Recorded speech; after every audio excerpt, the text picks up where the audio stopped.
Welcome to the Savage Worlds GM podcast. I'm your host, Jared Savage Daddy Gunning. Tonight's episode brought to you by Roll20.net, the world's largest virtual tabletop.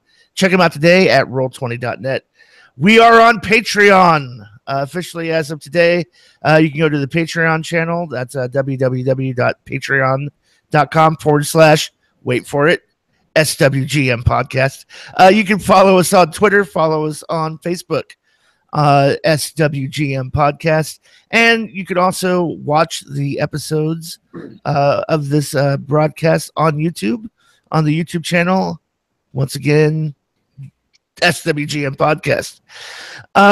Nailed it again. We're off to running start. I think I'm 5 for about 200, so we're all good. Tonight's topic, in case anybody was afraid that we had pod faded, or, the show has been canceled because we didn't broadcast Thursday night. Apologia, personal issues, adulting, #adulting. We decided to go ahead and throw together a Saturday replacement. So we'll try not to make this too much of a B squad type episode. But tonight's topic, the long game. We kind of want to talk about running long-term campaigns in Savage Worlds. I know a lot of people look at Savage Worlds as it's great for one-shots. Oh, it's great for cons. Can actually do campaigns as well. Here to discuss it, Dave, the rules Maven Scott. So that's what a hit and run feels like. Dustin, the Savage Intern Smith. Holy Scapito. And Jib. Wait, this isn't a baking show? This is Iron GM. Make me a taco out of the rules book only. Rules is written. Go. So one of the things we kind of want to talk about, and there's also a frequent, not a frequent, a recent. God damn it! Did everybody else smell toast? I smell toast. No, I don't smell toast. Let me rewind. The Jared Gunning brain. Because the old one was rusty. I did defrag my hard drive. I need to defrag my hard drive before we start the show. There is a recent post in the Savage Worlds GM G Plus community regarding this, talking about keeping challenges or players challenged as well that we also noticed popped up. So let's discuss it, gents. What are some of the topics we want to talk about? Is how do you keep the adventures and interconnected adventures of a plot line flowing forward? Let's talk about story, individual character arcs. What do you do if you have character death? How do you string together enough episodes for a campaign? Let's start by discussing how many sessions is a campaign. I'm going to go with more than 2. Okay. Is a short campaign. More than 8 is a medium-length campaign. And more than 12 is a long campaign. Okay. And Dustin, for a chance at your spot in the showdown, what's your bid? However many it takes. I got to tell you guys, for like over a year now, I've been running a Savage Rifts campaign. Why? Because it's awesome. I'm kidding. As for a long campaign, I gotta say, however much it takes, however long it takes to build to that crescendo, I would say if you're a GM and if you are going to start out with 5 adventures, and while those 5 adventures are happening, improv, develop some plot seeds, and then you'll have the rest of the story arc from there if you're coming up with your own stuff. The players will create their own adventures, and you can stretch it out from there. All right. What say you, Dave? So maybe it's the old school in me. I always think in terms of an adventure is not a session. An adventure is a group of sessions that all tell one story arc. If you think back to a lot of the older pre-written modules and things that used to come out, it would take you anywhere from 3 to 5, maybe even 6 sessions to chew your way through an entire adventure that you bought. And so to me, a campaign was anything that ties multiple adventures together. And that was kind of the basis of the whole idea was, it used to be there were military battles and then there were military campaigns that were these combinations of multiple battles because it was a translation from tabletop wargaming into role-playing because that was where the hobby grew out of. So I guess for me, that's always been where I've looked at it is an adventure is multiple sessions and then a campaign is multiple adventures. I think agree. That's all very valid and very true. I think for me, because I tend to think in terms of actual plays anymore for campaigns, I'm thinking about a fixed length run of this many sessions. And so I take a slightly different approach to things than Dustin was talking about. I will set up people, bad guys, and have things that they are up to. And then I will seed the characters going into it with information about things and let them them. And that's what we run with. See, and I guess for me, the I've got a big bad and he's trying to achieve a thing is an adventure. I might have, it might take my players 5 sessions to track that down and bring it to an end. And each one of those is a little, something happens, there's a bank heist or, a chase, there's major events all along the way and each session's nice and bombastic and everything. But when they wrap that up, they've wrapped up the adventure. And yeah, the big bad might be a recurring big bad, but the campaign is tying that together with other big bads or and things like that. And depending on how high you want to go with the hierarchy, you might have a big bad that's the quote unquote mastermind of the whole campaign, and each of the adventures is a lieutenant that you have to deal with or something. And all the little sessions that are devoted to that. Well, I'm going to go Gygaxian over on all your asses and say to have a meaningful campaign of any length must be 72 weekly concurrent sessions. Jared, when I'm flying home tomorrow, as I'm going over Las Vegas, I'm going to drop a hogshead of shit on you. Excellent. Look out for the blue meteor dropping from the plane, Jared. I'll alert the media of the second tragedy. No, but so here's the situation. Please address all hate mail to Savage GM Podcasts. So, and the reason I say that is just based on the Dead End campaign that we ran, that being a very specific, plotted out. Now, can you have a campaign that's 10 to 15? Absolutely. I would say that it depends on it really kind of ends up at the end of the day, depending on your style as a GM and as a player in that campaign, right? Let me ask Dave a question, okay? Would you consider a season of a television show to be an adventure or a campaign? A season would be a campaign. The story arcs would be the adventures. That's how I frame things. And that's the thing. Nothing wrong with that.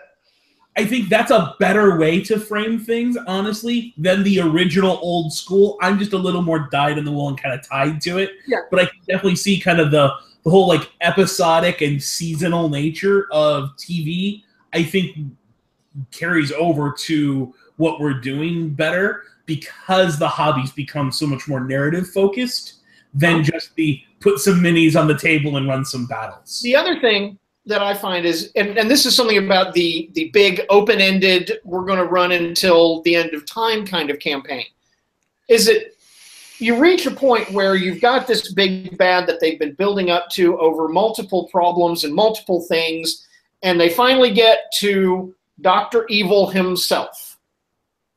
And it took them, you know, forever and ever and ever to find out that Dr. Evil was behind all this crap they were dealing with, and they finally get to him, and they kill him or capture him or whatever it is they're going to do with him.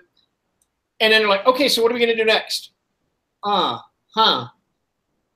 the problem is that the sequel is never as good as the original season. Or rarely is as good. Let me put it that way. Is rarely is as good. I have yet to have a case in my own gaming where what happened after that was not, at best, anticlimactic, and was really and really felt like it was just pasted on, like the 5th season of Babylon 5. Yeah. So, if you don't mind, I'm going to introduce the whole idea for like your long campaign. This is an option for some of the GMs and for people who have more creative players. I find that if the players are invested, so here's what I've done with my Savage Rifts game. I took some of the modules that Pinnacle put out, and I created a big bad, and I sort of used that big bad to weave the story together. They got it taken care of. Now, that was like, I guess you could say, season 1 of Savage Rifts.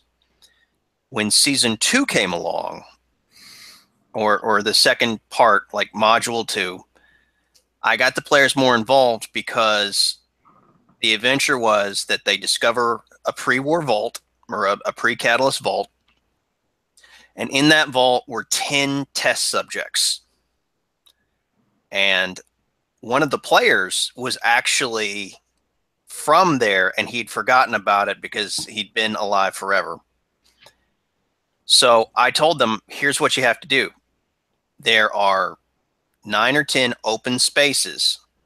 I want you to come up with an idea for someone that was an opponent and send me your concept.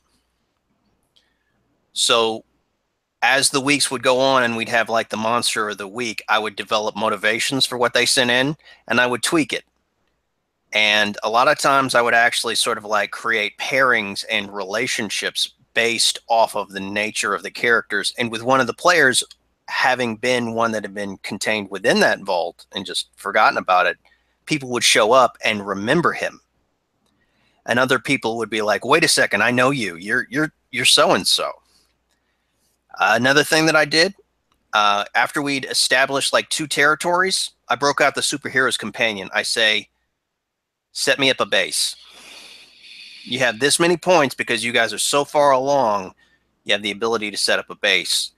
And they did. And there have been like so many of the game sessions where it was just the players building the world that they were going to destroy, but play in as well.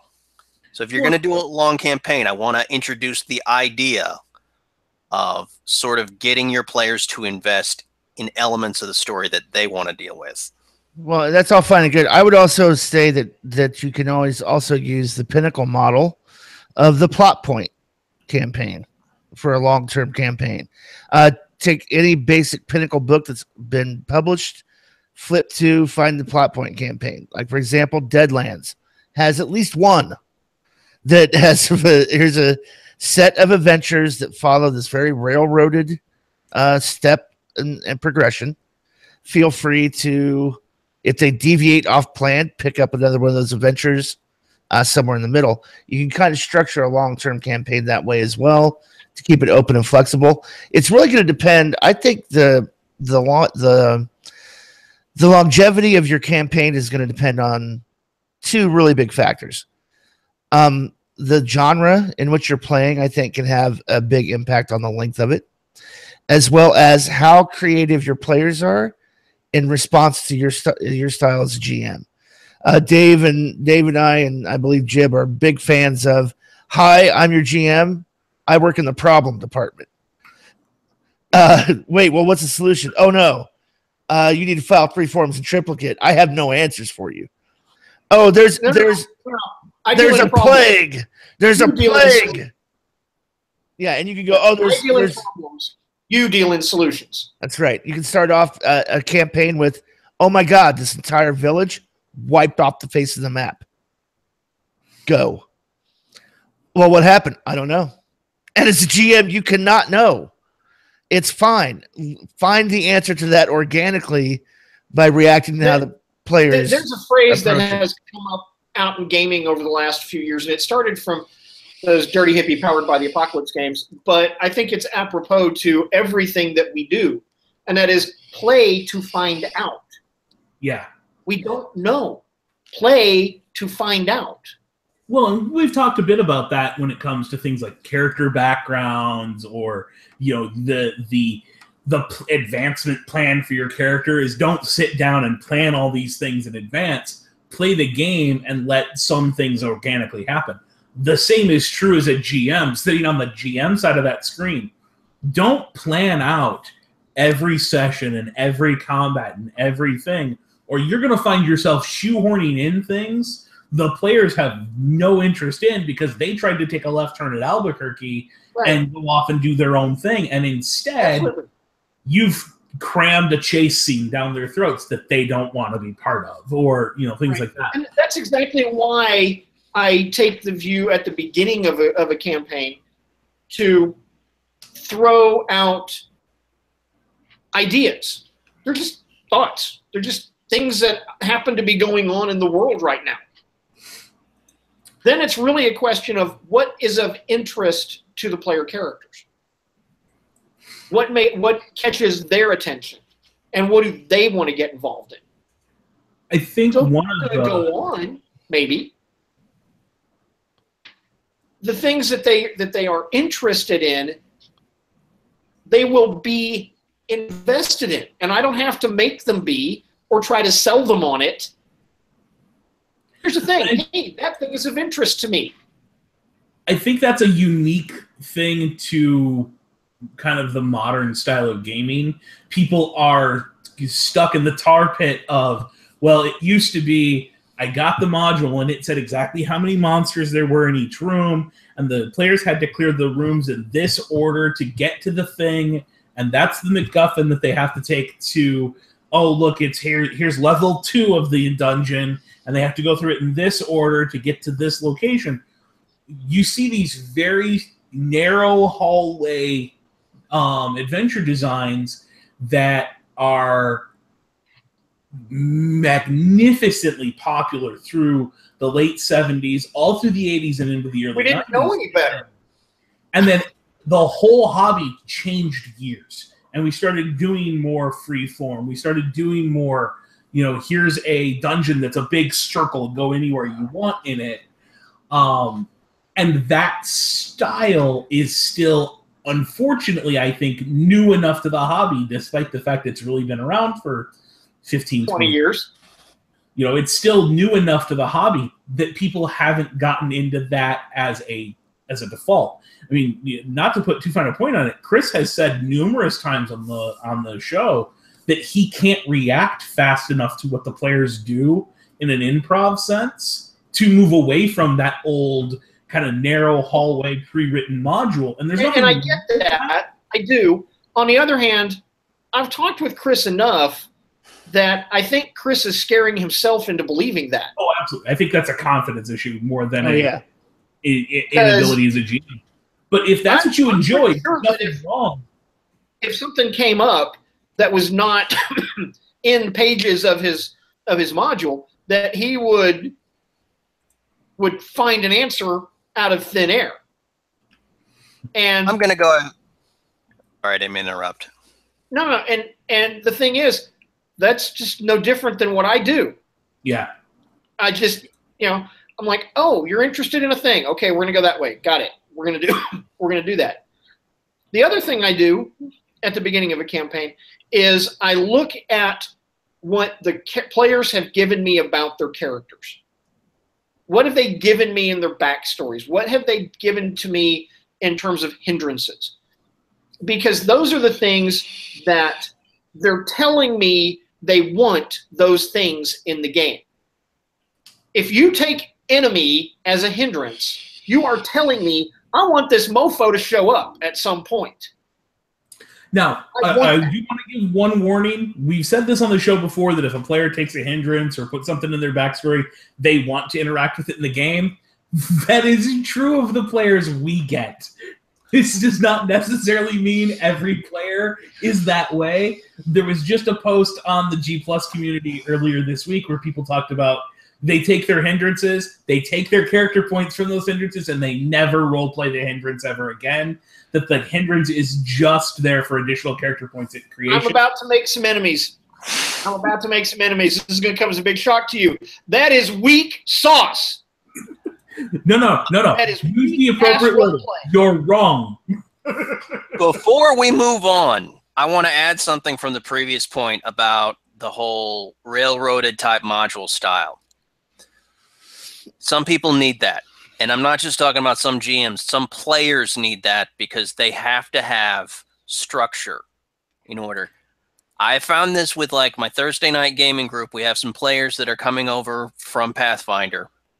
And I'm not knocking Pathfinder when I say this, but they like the structure of the game and introducing some people to Savage Worlds where, okay, you as the player have a lot more creative input and everything hasn't been noodled down to the end of time is a little bit daunting for some of them. I get that. I do. I get that. And you know, sometimes you have to crawl before you can walk, before you can run. And some people never make it to running. I grant that. Because for some people, that's terrifying. We all know my infamous, are there clouds story. The thing is, if we always do what we've always done, we will always get what we've always gotten. Yes. Right. And if that's what you want, and you dig modules, and you dig the word constrained style of play of a module, you know what? If that's fun for you, rock that. Rock that out. Well, I was going to say, that's not fun for me. Savage Worlds does this all along the spectrum, too. If you look at The Flood, that is a very narrow railroad plot point campaign. It takes you from point A to point B to point C, and it literally starts, your characters are in a train car on a railroad. Oh, sweet irony. From there, you move on to something more akin to, say, ETU, where the ETU plot point campaign is a little more of a wider hallway, but it still has and here are things that happen in a fairly specific order that you have to have happen at certain points during the character's progression through their grade level to effectively move them along and everything. The story is really set to be kind of this 4-year arc that the players go through. And then you get something like 50 Fathoms, which literally does not care what order you use any of the stuff from the plot point campaign in. So it runs the gamut within Savage Worlds to play either that railroad style, the complete like open world style, or anything in between. So I don't want to make it sound like there's only one way to play, but if you look at a predominant amount of the Savage Worlds material, that fast, furious, fun, low prep idea lends itself to have a very high level idea of what's supposed to happen and then react to what your players give you.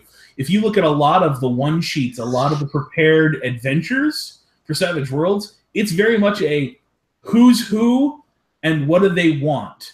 And then it lays everything else up to you to run that game in reaction to your player characters. I want to address something from the chat because Roger Hovell said sometimes the prep/pre notes are to give the GM a point of reference for framing the PC actions, so off-the-wall things aren't quite as disruptive. Yes, I agree with that sentiment with caveat, and that is, as long as the GM, you do not get bound up in the responses that are written there. If you have a set of stimuli and your player character does something off in left field, and you go to the list of responses and go, I've got to figure out a way to make one of these fit what he just said, I think that's a problem area. I think, in my opinion.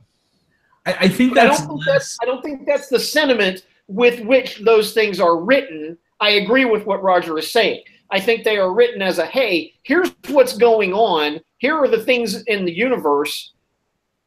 Here are some thoughts about things that might happen if things go this way.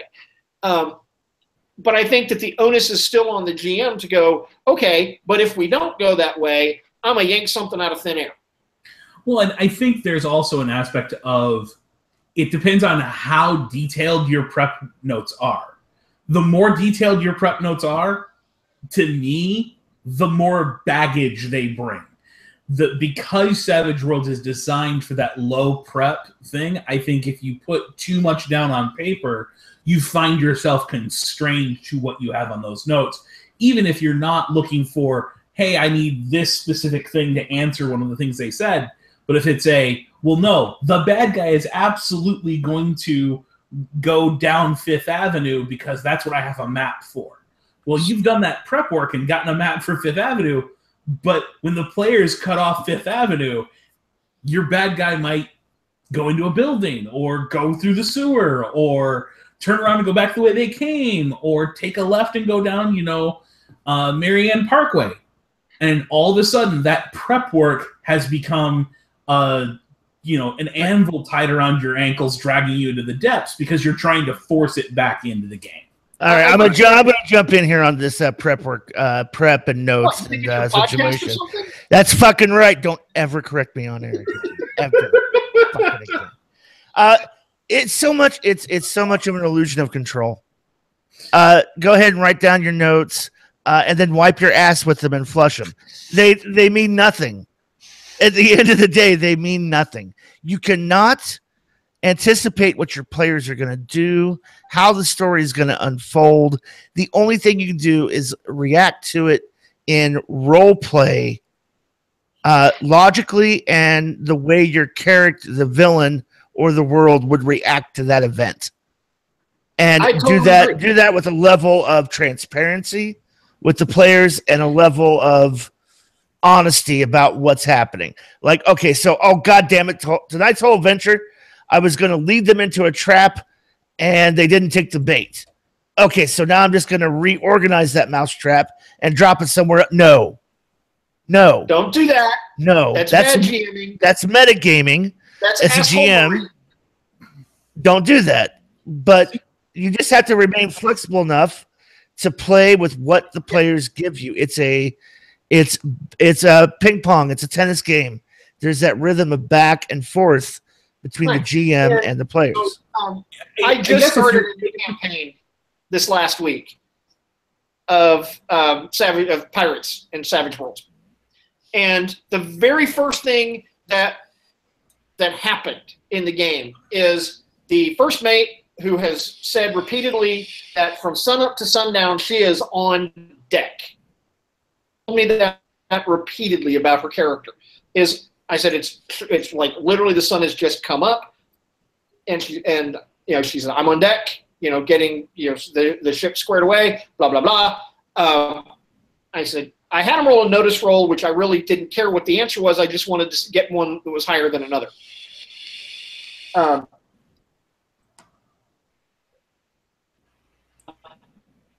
Dutch merchantman. Now, obviously, from the GM standpoint, I'm anticipating going, ha, upon that, let's go. But I'm like, they could totally have gone, oh, it's a Dutch ship. Never mind. Let them go. Scoot on. Scoot on. We're only interested in Spanish ships. Okay. And the thing is, if as the GM I had said, no, this is what I've prepped for tonight is for you to take this ship, you have to do that, then I'm being an asshole. as a GM. Oh, absolutely.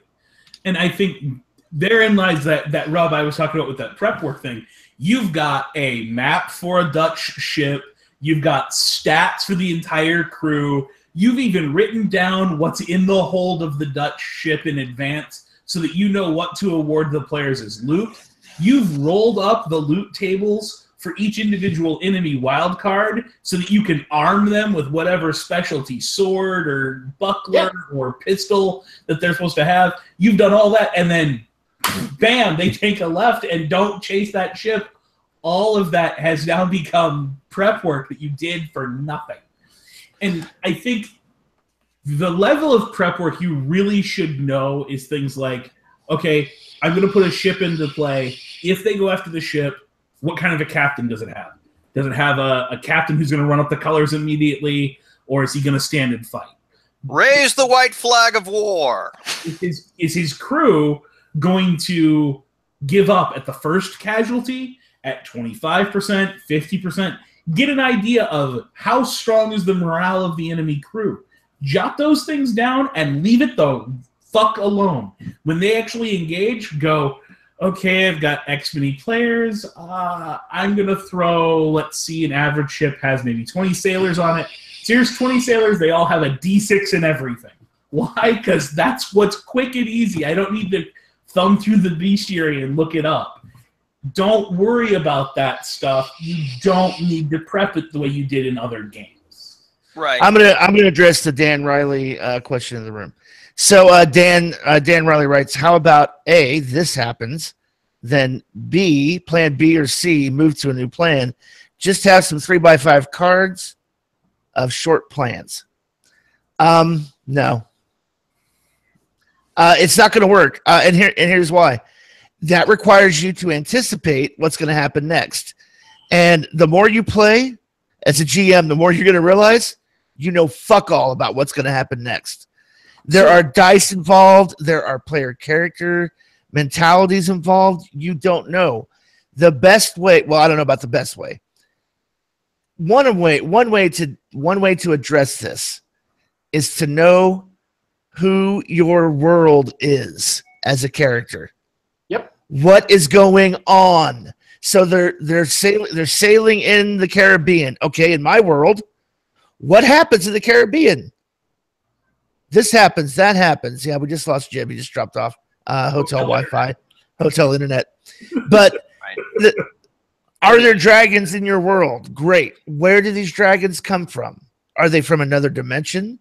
Are they the children of a long since dead god? Are they just regular creatures, large lizards? Define your world before you go into play, and that way you make natural choices in reaction to what happens. Understand that what you're laying down are not scripts and railroad ties. You're dropping in plot hooks like fishing bait. It's bait to do something. I gotta play off of something you just said there, Jared. So in storytelling, there's good storytelling and bad storytelling. Bad storytelling is the mindset of and then a dragon appears, and then zombies show up, and then somebody with senseless high power levels attacks. No. Therefore, good storytelling is because of and therefore, all right? Your players walk through a town and don't cause any problems. Therefore, they don't run into any problems. They see somebody being hassled. Therefore, they intercede. Or they don't. If they intercede, the person is going to have something to say because that's their mindset. That's who they are. The people will see that they stand up to this guy. Therefore, they will ask them for help. But if the players are like mean and nasty, the people are going to be like, whoa, let's rethink this because they're just as bad. You got to have that because and therefore mindset when you're running the universe.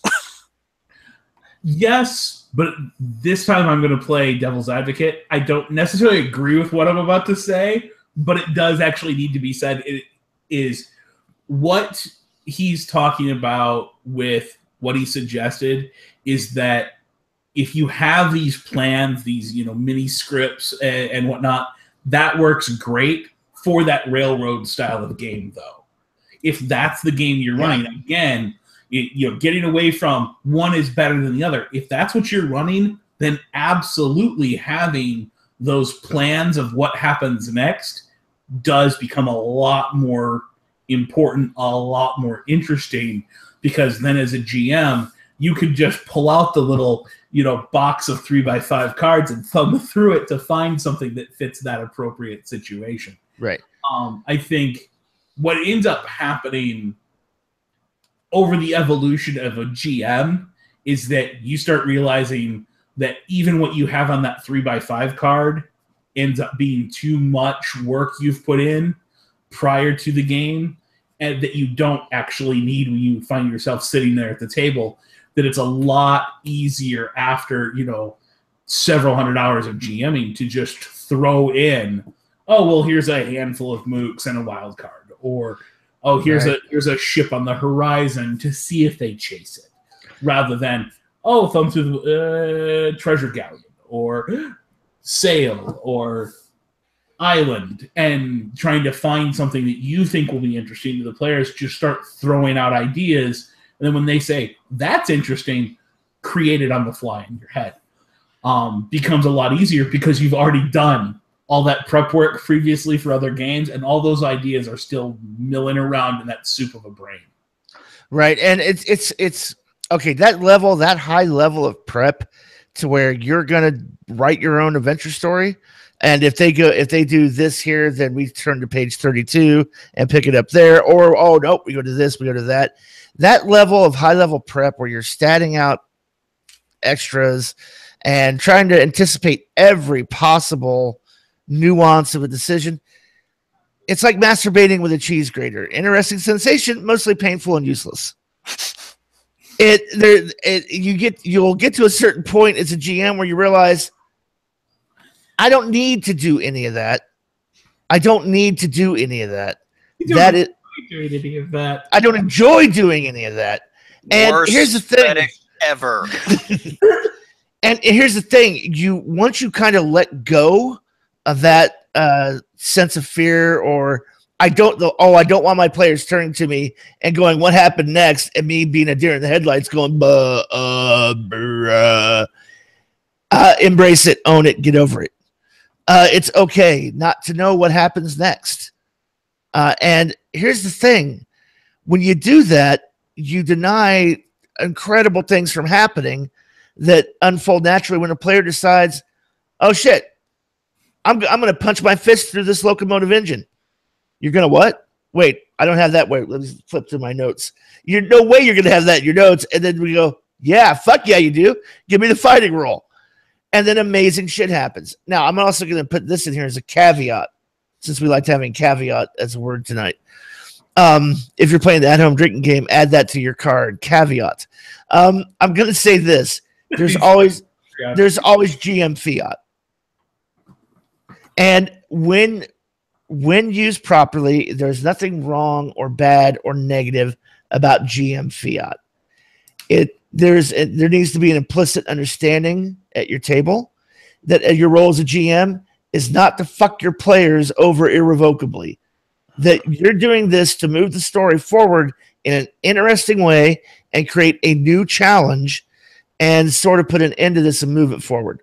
So, for example, if I'm playing in a James Bond-esque setting, at some point, I'm totally justified as a GM to tell the characters, oh yeah, that martini you've been slipping on slips out of your hand as the world goes to dark black.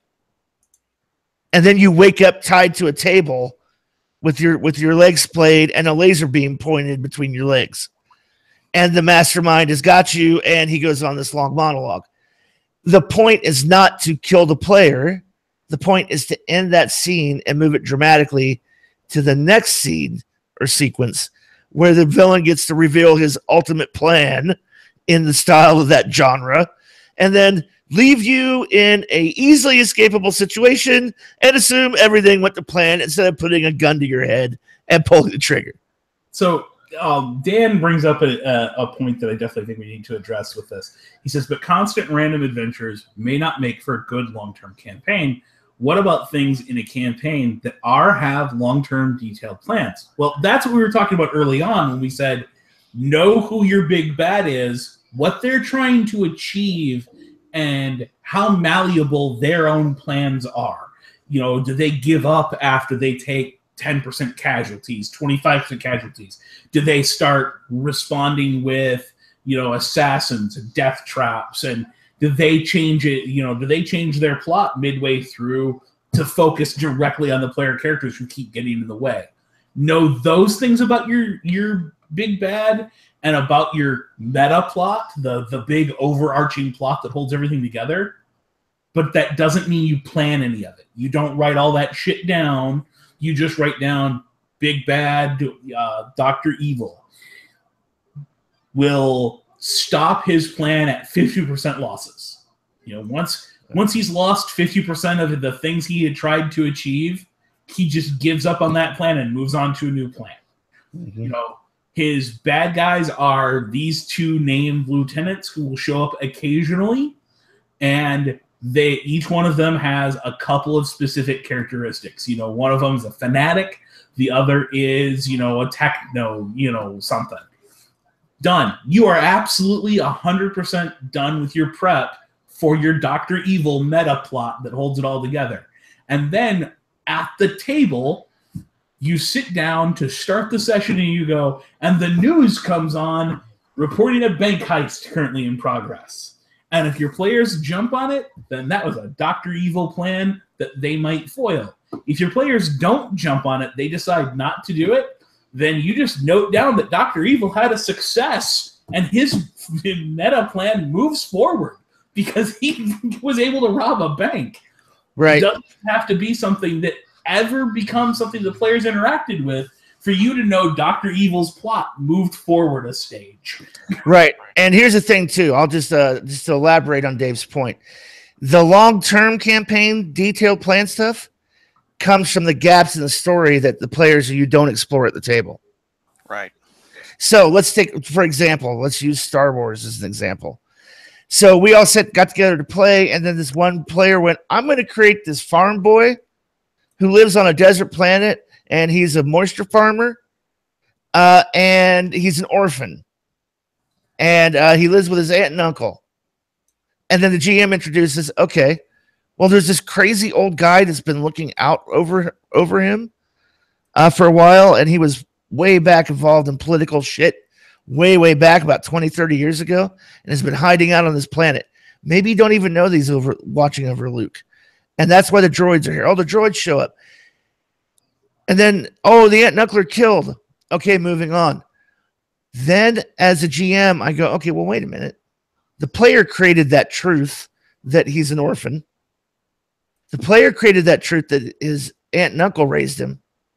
Where's the story in between? Oh, Darth Vader's his father. There's a long-term detailed plan story in between that you write down and build to and get to. And then now all of a sudden, oh, I go to face Vader. I think I got to kill him. Then, oh, all the shit you drop that fucking bomb on the player. I'm your father. What? No, you cut off my hand, and then boom, boom, boom. Shit gets away. The story happens in between the spaces in the game or in the story, the natural evolution of it that you don't explore at the table. If this is something you don't think you're very good at or you can't figure out how to do it very effectively, there's a really great comic book I want to introduce you to. It's a Star Wars comic book called Tag and Bink. Now, if you've never heard of this is a comic book that details these two rebel spies who were on the Tantive 4 when it's initially captured in the very opening scene of Star Wars Episode 4, who dress up as stormtroopers and then show up periodically through the rest of the Star Wars saga to explain all the plot holes as the workaround. It was a spoof thing that they did, as a response to all the plot holes, and somebody who was almost taking a satirical, taking the piss out of Star Wars. And like these guys dressed up as the two stormtroopers who happened to be guarding the power generator on the Death Star. So when Obi-Wan mind tricks two guys that are having inane conversation and they're the two worst guards in the world, it's because they weren't really guards, they were rebel spies. And when Boba Fett falls into the Sarlacc pit, it's because he wasn't Boba Fett. That was one of the rebel spies whose job was to rescue Luke Skywalker. He was just making it look like he was there to kill him. There's this progressive storytelling through those books to fill all those plot holes, to tie the whole thing together into that meta art. And that's the reading through something like that, letting your brain absorb kind of that freewheeling thing. Read the book while watching the movies. You can get an idea of, as a GM, what you can do to fill the gaps in your story between what the players are doing. Yeah, the players did this big bombastic thing over here, but how in the world do I tie that to the big bad and the plot moving forward? Well, insert tag and bank. These characters who are off screen doing this irreverent BS that happens to tie it all together. Yeah, and that's the other thing that we want to talk about too tonight, the interconnectedness of the story and the adventures. Did we lose Dave too? No, I was just shutting my camera down for a moment. Oh, okay. Right. That's how you interconnect and challenge the players. You pick up the pieces that haven't been played with and go, okay, how would this naturally evolve in the story? And kind of fit the theme and the way we're playing. There is an element of pandering to the players as a GM. Give them what they want. If they want combat, by God, give them combat. And give them lots of combat. This doesn't mean that they're going to win the combat, but it means that your players find combat interesting, so throw more combat at them. And if they catch a case of the dead, help them roll up a new character that can jump right back into the combat. Right. You got a player who really keys in, they want to be involved in every combat, and they throw their character pell-mell into the center of it. That's the player who never loses XP and gets to create a brand new character exactly with the same amount of XP they had when they died. If you get the other guy who's more of a storyteller and he likes the challenge of everything, but he's not really throwing himself out there, talk to him. That guy may want to create a novice character to rejoin the heroic, other characters and start that hill climb again. Interact with your players and give them what they want without being patronizing and deciding, no, the story always has to have a good ending for the player characters. No, it doesn't. Empire Strikes Back is considered the best of the Star Wars movies because it has a down ending. Everyone loses except for the Empire. Yep. But that sort of brings a level of realism to it, is the fact that the idea that the hero is always going to win really destroys the whole danger of the play. I'm gonna throw something out there, kind of a sideways idea.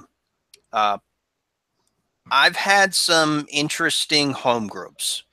I've had some interesting players in my day, and one of the things I did, I had to do this in a campaign in order to get a couple of players invested in the world and to get sort of this interconnected aspect. I told them to come up with 2 NPCs that were related to their character, and I would work those NPCs in somewhere. I use those 2 NPCs to sort of guide them. It's in any kind of story. I'm not going to lie. If you were to do a Superman comic, if you were to take out Lois Lane, Jimmy Olsen, Perry White, Lex Luthor, it wouldn't be good. If you were to do a Batman comic and you were to take out Alfred, Commissioner Gordon, Barbara Gordon, Lucius Fox, if you didn't have any of those backup characters, it wouldn't be any good. It would just be some creepy weirdo in a cave staring at a computer obsessing over clowns. You have to have NPCs. You have to have people that have no combat purpose. They get kidnapped. They get in danger. They're like, oh my gosh, let me tell you what just happened. I don't know why it happened. So then the players go out and they look for it.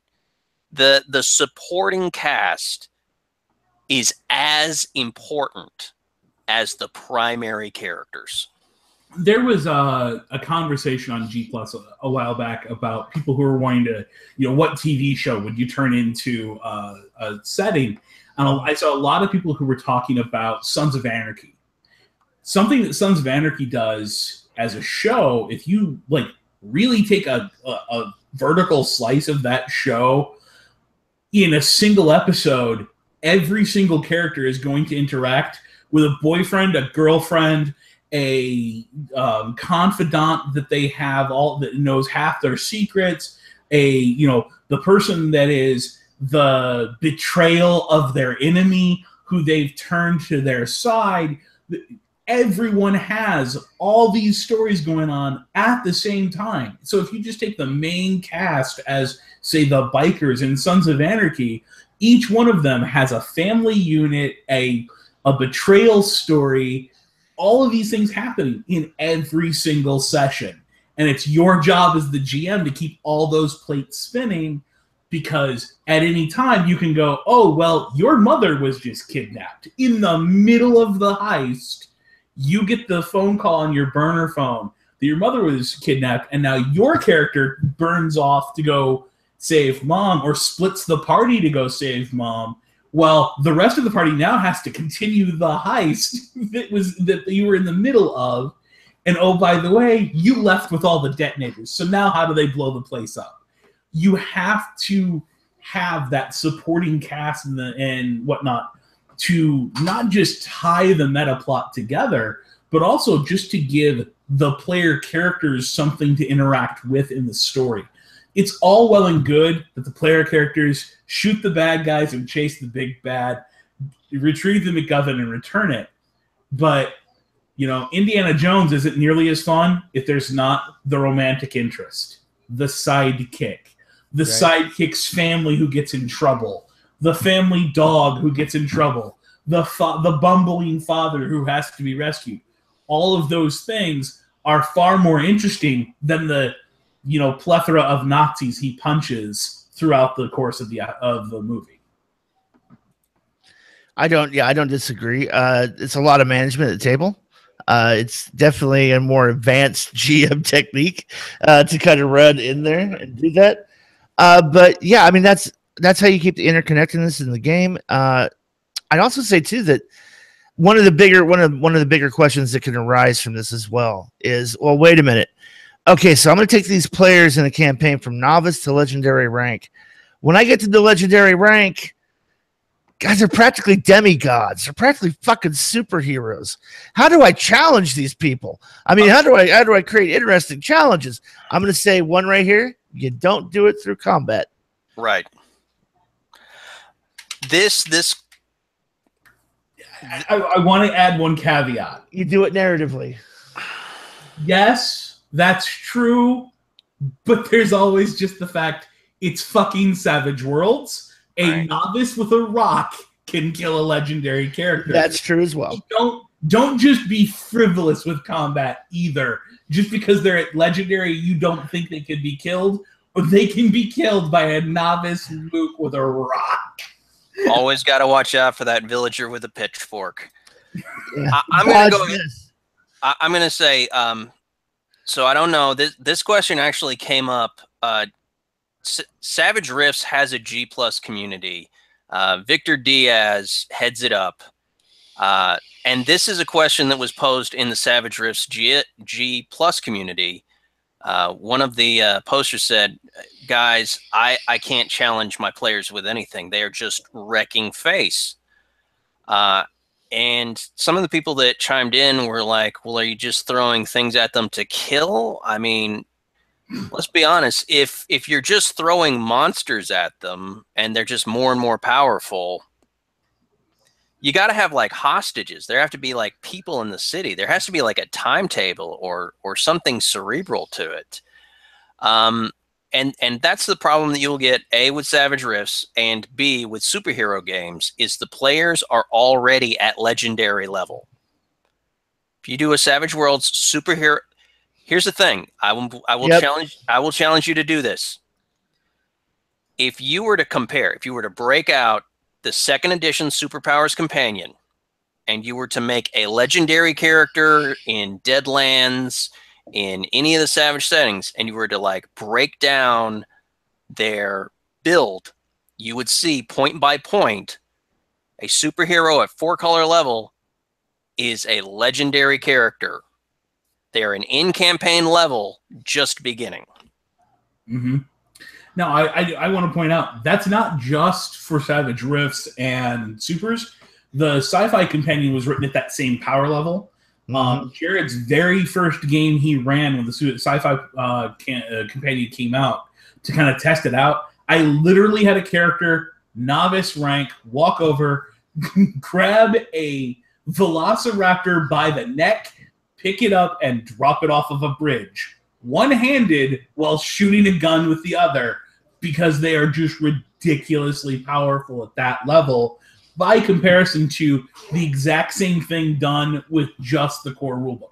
There is absolutely a power increase with those that you need to take in consideration. It doesn't mean they're bad. I don't personally like them because of the inflationary dice aspect of it. I feel like we're rolling more dice to roll more dice rather than, well, okay, so the D12 just handles the highest strength. Whether it's, I don't need D12 plus 20, just D10 becomes all those people who didn't have the plus 20 after the D12. But I think there's an aspect of, if you want to embrace that, be fully aware the Sci-Fi Companion, the Superpowers Companion 2.0, 1.0 is definitely a higher scale, but it's not as high as 2.0 in Superpowers. And then Rifts, I believe, is even higher than those to a certain extent with some of the things that it allows you to do. I think even a Superpowers 2.0 character, depending on the power level, may not meet up with a Rifts character. But it absolutely is a step up when you start going down that path. That's where you start getting into what Jared likes to point out, the whole, Superman. You've got a missile going to both coasts. Which one do you stop? Right. You start playing more Sophie's Choices. But I think there's another aspect to this, too. A lot of people talk about, well, add hazards, add a timeline. Enforce narrative consequence. Right. The heroes show up and they save, little Luann. But Stephanie across town still fell in a well and died. It had nothing to do with the assault that was going on. The aliens were bombing the city and you saved Luann. But Stephanie's mother's pissed off that the heroes didn't come save Stephanie. Yeah. And that becomes front page news. Powerful hero allows child to die in well.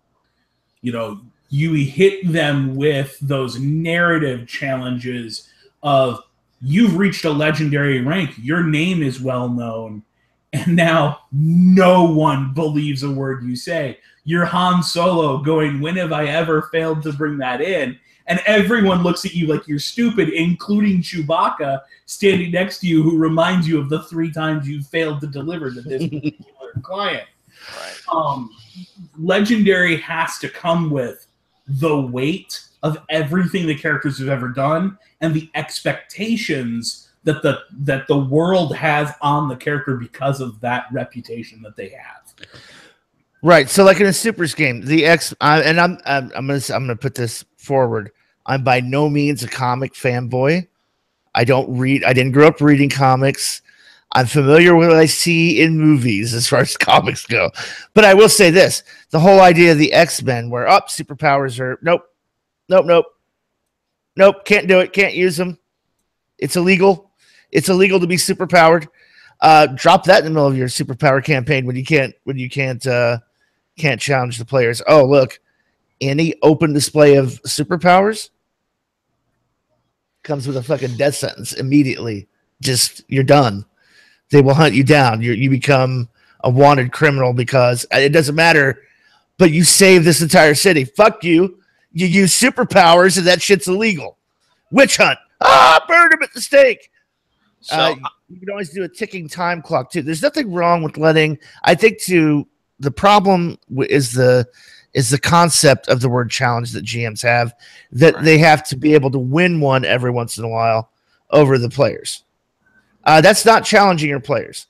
If your players enjoy, mowing down swaths of green aliens in mass number, like they're, washing their hands, give them that. But now to challenge them, put a ticking clock on it. Oh no, there's hundreds of thousands of aliens, and at the very center of the valley, there's a ticking time bomb that's going to destroy the city. You've got 6 rounds to get there. Go. You can absolutely challenge the players that way. Go ahead, Dustin. One of the things that I did, I ran a 4-color supers campaign a while back, and it was set in the style of the Justice League and the Avengers. I had some players that were really like, yeah, we're super powerful. So I played with that. And I had the villains were setting it up so that the players would use their powers and that they would cause a lot of collateral damage. And the villains were doing this to deface and to slander the heroes, because the heroes were not being responsible. They were causing massive property damage. They were like putting people in danger. They were not using appropriate levels of force. They didn't want to talk things out. They were like, "Oh, we're just super awesome, so we can do what we want." And so the UN gets involved, and they're like, no, you can't. And they said, well, yes, we can. At that point, one of my players actually threw up his hands and says, no, I refuse to be one of the bad guys. And the other's like, what are you talking about? We're the heroes. And he looks at him and he goes, no, we're not. We cannot just go in and destroy everything because we want to. Being the good guys, air quotes, doesn't make you a hero. That's good. It's good stuff. I can say this too. You can always don't overlook the Cameron method.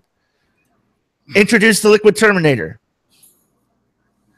Go ahead. Oh, well, the Terminator was bad enough. Nobody could defeat the Terminator. Well, we found a way to defeat the Terminator. Okay. Liquid Terminator. Pump as many bullets as you want into it. It reforms. Do it. Cut off a limb. It reforms. The only way to get rid of it, molten, heated lava. One weakness, invulnerability in Savage Worlds. Yep. Done and done. And if anybody ever asks, how do I do a Terminator campaign? No matter what the Terminator is, it's invulnerable until you get to the end. Mm-hmm. It's a chase. The entire adventure has got to be a chase. Yep. I think another key to kind of the long game in this regard is don't show everything to the players right away. You know, we talked about how there's this whole Dr. Evil and he's going to have this meta plot, and you said at the beginning of the session, and there's an active crime going on right now, bank heist. When the players get there and they stop the bank heist, they throw some guys in jail. You don't have one of the mooks just openly go, well, you thwarted Dr. Evil's plan this time. You know, keep some things behind the screen, not dice, but narrative moments, things that are clues for the characters that they have to go the extra mile to find out. They have to use their streetwise, their investigative skills. They have to go interrogate people. Give them something to cut their teeth on to show you they're interested in that plot. And if they don't do it, drop the Dr. Evil thing and find something they do dig their teeth into, because that's the one that your players are going to have fun with. I would throw something out there. Have that stupid henchman say, well, you thwarted Dr. Evil's plot, and the henchman works for Dr. Doom. Yeah. Red herrings. Red herrings are a masterful piece of being a GM that, while I always suggest people use them, I will tell you right now, it's probably the hardest thing to pull out of your toolbox and use right. Otherwise, you're just being a dick and lying to your players. So, well, there's nothing. Okay, listen. There's nothing wrong with feeding your players misinformation, lying to them, and being a dick GM, with the good-hearted intention of seeing how that unfolds, and then crafting a red herring around it. Never lie to your players. Lie to their characters. That's what I meant. Yeah, lie to the characters. So Dan Riley asked something about, so how about the players actually playing some of the big bad's minions as extras in some schemes? I think this... I'm not a fan. This is an interesting thing to do with your B team. You get, those players who can only show up, once a month or whatnot. The guys who, their life just means they can't be at every game. And then you have a primary player who's not going to make it. That's when you pull this out. And you run it as a one-shot, and you don't tell the players that that's what's happening. Hand them some pre-generated characters, run the thing, and then when you get back to your main game, it shows up as a news article about this thing that happened, and hit your players with this thing that happened in the world where it's tied in, but it's not something where they're walking away with a whole bunch of meta information that they're now going to plug into their main character. You want to be careful with that. The other thing I will say about it is that it's a lot of fun in theory. It's not as much fun in practice to play a character that the player didn't create. Yep. Sit down and actually ask players sometimes, do you want to play pre-gens or do you want to make your own characters? 9 times out of 10, they want to make their own characters. People have more investment at that point. It's more fun. When you start letting them run the schemes for the big bad, you've got to give them the mooks that the big bad would have sent. And it takes away some of that. The other half of that, though, is also, and this is kind of I want to say, a deal breaker for me. Your players will be far worse than anything you could have had the mooks do. Oh, yeah. The players will have gone out and succeeded at a level that is earth-shattering to your primary campaign. Well, Dan's also adding on to, that way you can integrate a one-shot with your long-term campaign. I don't like the idea of it being the big bads. To me, that's sort of the domain of the GM. Lest you let anything slip as a secret that you don't want to get out, because it'll happen. Along that vein, if that's what you want to do, and to expand on what Dave was saying, create some allied extras that are part of the group, and then these are their backstory connections. So, like, okay, well, tonight you're playing your mother, tonight you're playing your brother, tonight you're playing the bully who mistreated you in junior high, or whatever their hindrances and backgrounds lean towards, and have the weight of the consequences that the players have built up land squarely on the extras. Right. And let the players deal with the shitstorm that they've created, and see it through the lens of the allied extras of the people that aren't the superheroes in their game, that aren't the heroes in their game, having to deal with that bullshit. So I don't know if any of you have ever played Deadlands Reloaded: The Flood. A little bit of a minor spoiler here. Hope it doesn't kill it for anybody. There's one point where the players have the option of taking part in something called the Kumite. It's a martial arts competition. And what the module recommends is, so that you don't have people just sitting there watching other people play, is break out some of the opponents, since it's one-on-one combat, and let the players play some of the people that they're fighting against. So you can have PvP, but they are using antagonists from the book. And sometimes I think, depending on the right situation, it does behoove you. If it's going to be a session where it's just one person doing everything for that scene, maybe that's the time to break out the stats for one of those antagonists. But they're doing their own volition. They aren't really primary to the story. I mean, Bolo Young, he's the villain, but he's also kind of like not really the villain. He's just a jerk, really, in the movie. But my point of it is when you get to those points where it's one player, rather than letting them monopolize everything, that's when you hand it over and say, okay, hey, could you play these stats against him? Or, hey, we're going to take a little time here. I'm wondering if you can roll for this person. What would they do in this situation? So I am going to say that's a horrible idea and a great time to have turned the Kumite into a dramatic task. Mm-hmm. So done quickly and over with and out of the way and move on with what everyone at the table is doing. Mostly because of the fact that nothing breeds resentment at the table like your character taking wounds from another player's hand. Yeah. This is true. This is very true. It's one of those things. It's like communism. It sounds great on paper. Right. That said, it can go wrong in so many other ways as well, where, okay, so the guy playing the bad guy is never going to wild attack. He's never going to spend any bennies. He's not going to do the things the bad guy should do because he's a player and he's trying to make sure that his buddy wins. Or he wants to play nice. Or the flip into that spectrum, he starts usually dropping bennies for extra damage and being a complete aggressive alpha male dick. And, he's dropping nothing but Chuck Norris maneuvers because he gets a chance to throw a giant monkey wrench that's going to leave your character 3 wounds and and permanent injuries can occur. And here's the thing too. Okay, Dan, I'm just going to address Dan directly. You don't need a gimmick for a one-shot. Create a story for a one-shot. You don't have to have a gimmick or an interest. Ooh, we're going to play the bad guys, or this is a flashback episode.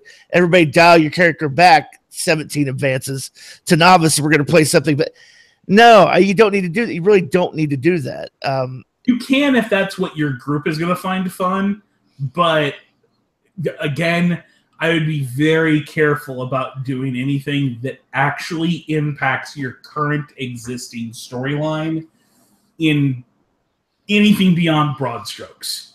If there's a chance that the one shot can lead to fine detail changes in your main game, then you've probably allowed that to have too much control over your main game, and it should just be a main session that they get to play their own character. Right. And I'll share one from personal experience, and this is one Dave can share on as well. As a GM, on the side of the GM, and as a player, how this goes horribly wrong. In an ETU game, one of the characters is like, I'm kind of done with this character. I don't want to play this character anymore. Okay, well, let's find a unique and interesting way to incorporate the character's death. Dave, as a GM, says to everybody at the table, all right, guys, thanks for showing up tonight. This player no longer wants to play this character. So tonight we are killing this character. She is not intended to live. She's already rolled up another character.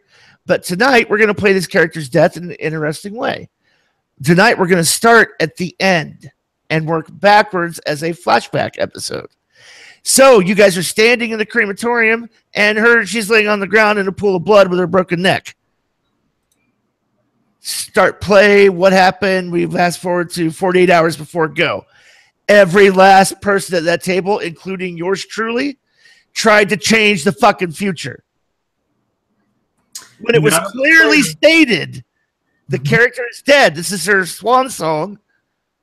It doesn't work. None of the players, except for the one who wanted to change characters, bought into the timeline idea that we were playing through their death. And there were even moments where the player who wanted their character to die was actively taking actions to prevent that from coming through. So you have to realize that anything you take and set before your players is going to go wrong in the worst possible way. And it's your job to just keep introducing new problems and not to worry about how they resolve it. Because you don't have any control. This is that whole illusion of control thing. Yeah, you're basically the referee. You're not in. Okay. You're the referee. We get to your campaign. It's a Super Bowl. Guess what? You're not playing in that bitch. You're not. There's no glory for you as the ref. You're not carrying the ball across yards. You're not doing anything other than standing on the sidelines, reinforcing the rules. That's all your job is as a GM. And stop calling bad fouls and breaking the rules, hiding your dice behind the screen and whatnot so you can change the outcome of the game. Everyone who sat down at the table wanted to play the game. Let it play out, and then when something happens that's in the negative for the player characters, that's what makes it a campaign. Now they have to carry forward that permanent injury, that dead friend who they are now going to try to avenge, and the new character that gets rolled up to replace them. Negative things happening to the player characters is not against the players. It's happening to the characters. It makes the story rich and interesting. They had their hand chopped off, their best friend frozen in carbonite, whatever it is. Those are interesting motivators to continue the campaign and play through that next adventure and the next adventure after that. They are not things that are against the player. You're not punishing the player by having their character take a permanent injury or by having their character die off and have to be replaced with a new character they rolled up. Lando Calrissian replaces, Han Solo. So there's that aspect of it. The secondary aspect of this, and I want to touch on this because it's something that Dustin kind of brought up earlier with a campaign takes as long as it takes. Don't worry about a meta plot in every game. The meta plot, the thing that ties a campaign together, is your players are playing the same characters in the same game world. For as long as the players find that fun, keep doing it. If they want to engage with big bads or meta plots or big story arcs, great. If they just want to be pirates on the high seas and do random shit every week, then that's your job, to keep throwing random shit into the ring every week until they grow tired of it and want to play something else. And it's not a failure when they decide, we're done with this campaign. Let's go play something else. That just means they were ready to play a different setting. You're still playing Savage Worlds. Right. I think it's important to just remember that the first rule is have fun. Like the first rule, if a game is not fun, it's not really worth playing. Now, fun is relatively speaking. Some people enjoy mowing through all kinds of enemies. Some people enjoy overcoming a deep challenge. But if it's not fun, it's not fun. If it's just work, it's work. And why? Why do it if it's not gonna be fun? Well, and here's the thing too. You kind of have to know your audience.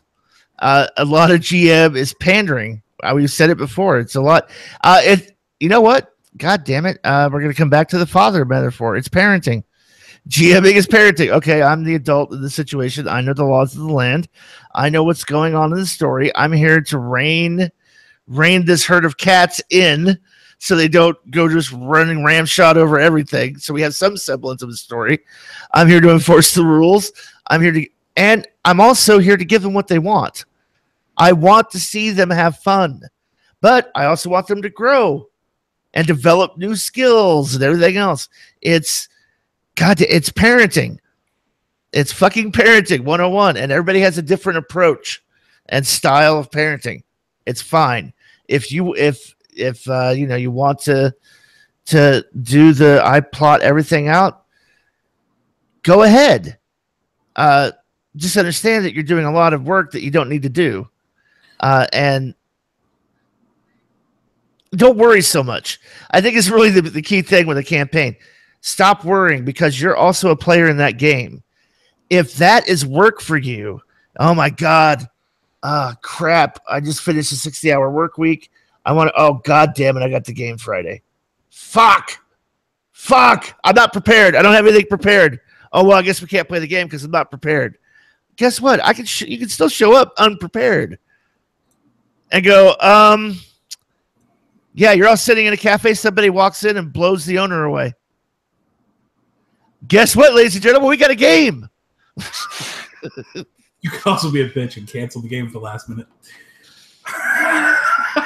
I'm going to give you a very heartfelt and friendly fuck you.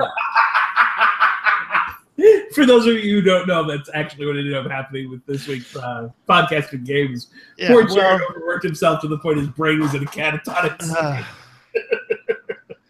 7 days straight on a shift change and OT sucks. We'll just say that. But I mean, you don't really. And some of the best games, I think, if you could kind of embrace the shit, I don't have anything prepared. Some of your best game sessions can evolve out of a gunman walks in and blows somebody away and runs out. Not knowing what's going to happen, not having any idea of what's going on, can put you in a sense where you're running along with the players, you're keeping pace, you're just as entertained as they are, because there's this challenge of, oh shit, what am I going to pull out of my ass next? So I just want to throw something out here and make Jared kind of dance and tell a story time for a minute. So last week's game, we had this, you need to help a friend who owes a debt. Oh, let's back up a second. We're playing a mafioso 1973 Mafia Goodfellas type game. Go ahead. So one player character gets contacted by an old friend who he owes a favor to and has to basically, he's very loyal. He'll do this. And that player character gets told, okay, here's some money that I need you to take back and return to this guy that I took it from.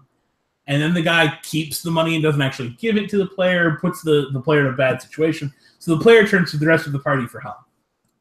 At which point, regardless of what the GM had planned in the background for where this was supposed to go, the go talk to the guy, find out what we have to do to clear the debt so that he doesn't have to kill his friend and bring him the head.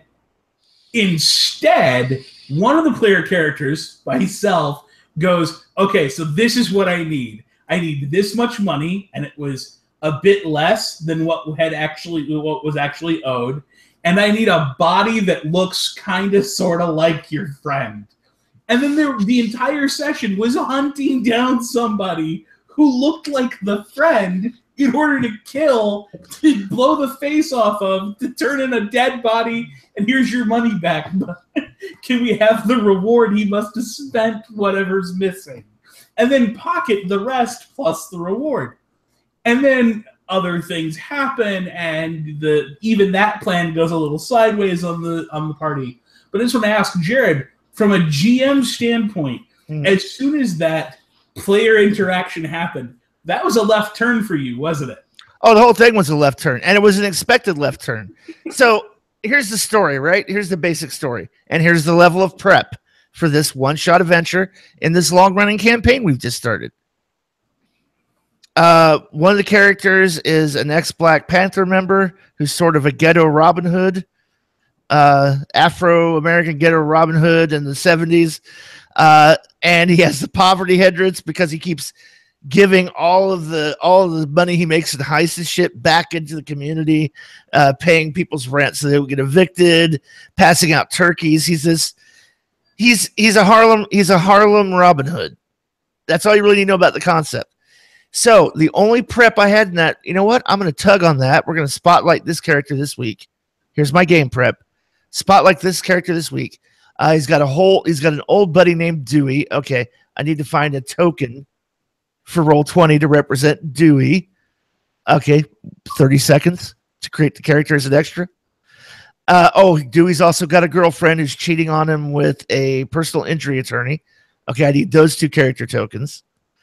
And here's the deal. There's already a guy that runs all the book on the Lower East Side for gambling. Here's what happened. Dewey got in a little bit of a hard way and held up a pagoda. It's pagoda, right? Bodega. Sorry. Held up a bodega in the wrong part of town.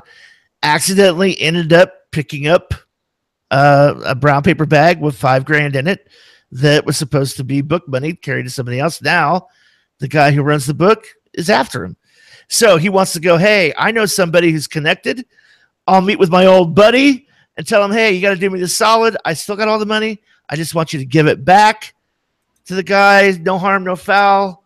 It was a mistake. It was an honest mistake. I don't want no trouble with the mob. Can you use your connections to help me get out of this? Done. That's it. That's all the prep.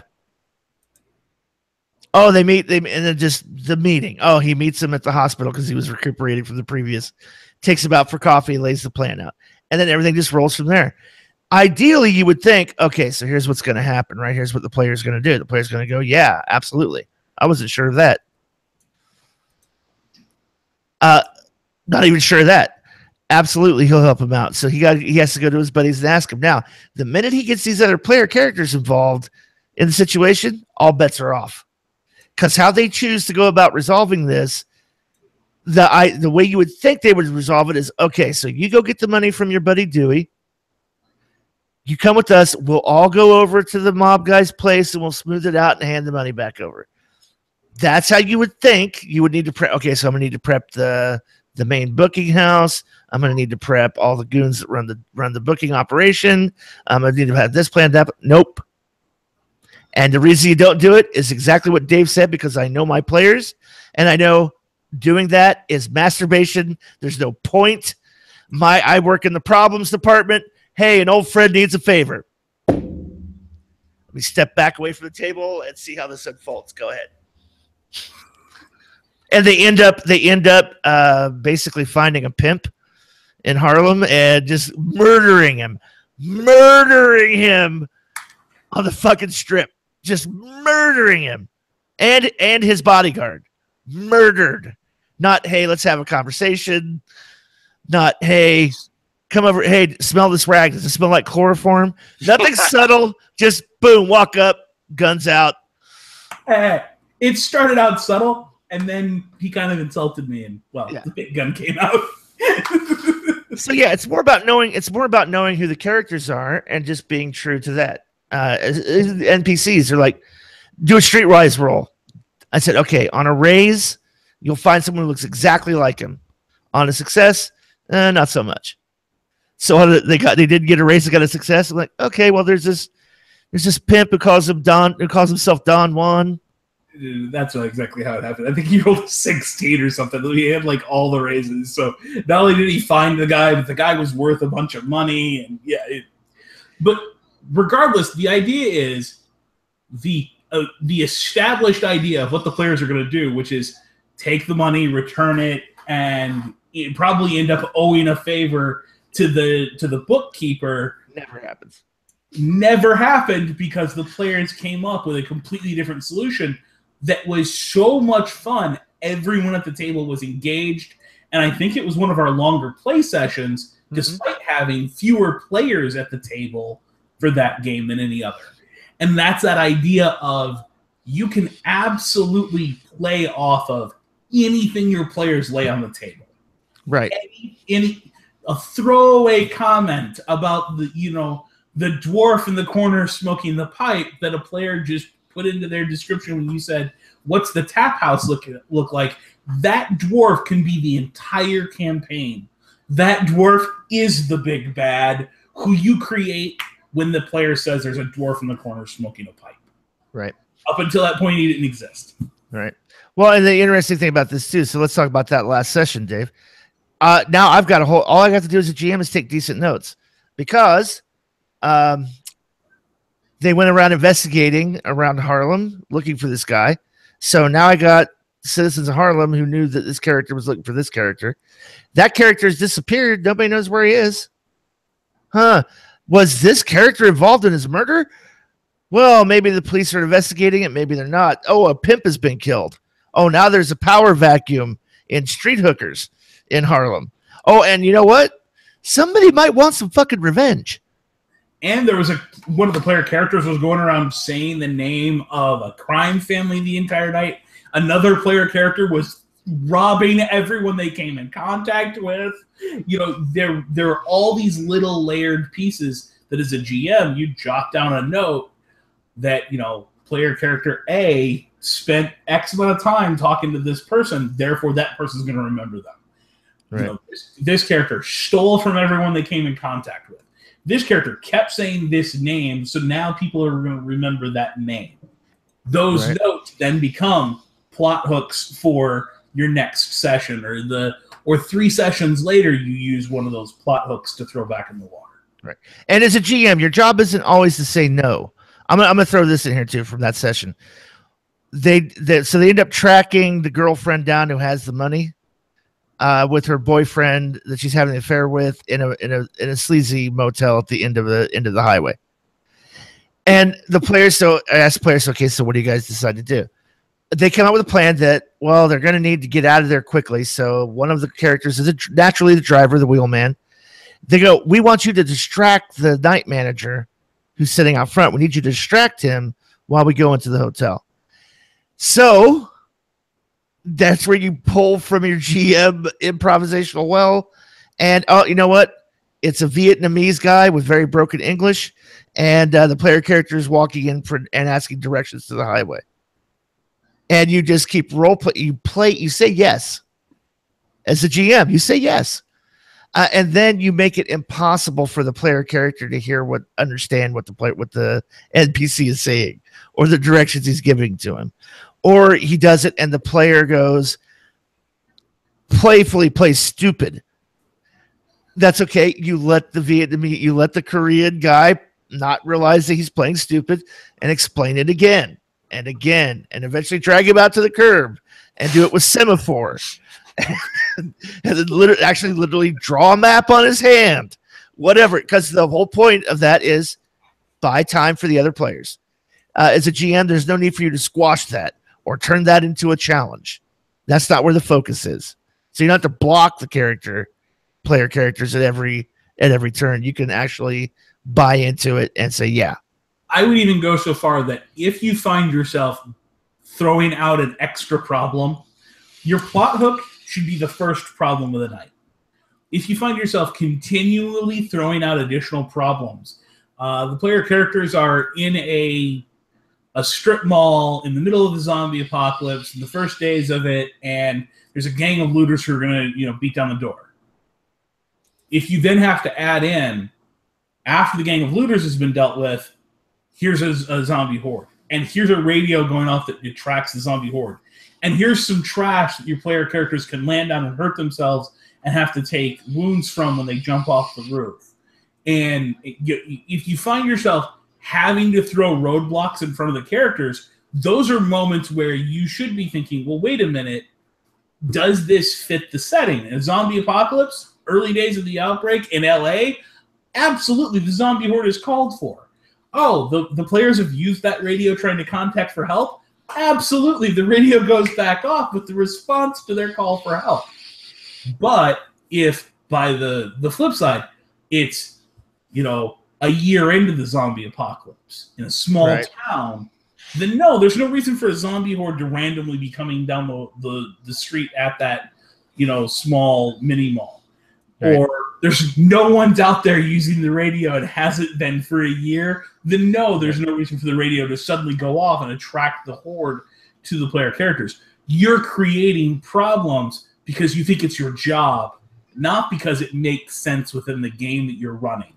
That's a big part of being in the problems department, is what's an appropriate problem and when am I shoehorning things in? When do I it's time to sit back, let the players have a win, watch them celebrate it, and let them create their own problem. Because trust me, those fuckers are dumb enough, they will over-celebrate and create their own problem. Right? Well, and so also, too, in that vein, a year after the outbreak, you come across a small strip mall, sure, there's nobody there, a bunch of abandoned cars, or maybe maybe they build up a fence, and you can see that the zombies got through, whatever. You break into the store to get some supplies. One of two things: either it's been cleared out completely, or guess what? The other survivors who took refuge in there are now undead, walking around, and there's still supplies. Yeah, there's tons of supplies all in one room at the back of the right. They've all been hoarded into storage, and there's 4 or 5 undead guarding them, along with the few measly things that are still hanging on the walls. Right. Yeah, it's like we said earlier in the program. Your job as a GM is to role play the world and the setting truthfully and honestly as to what should be going on while introducing those problems, while linking consequences as new problems that show up as part of that plot. Absolutely. And I'm just going to go ahead and take one more quick pass on character death.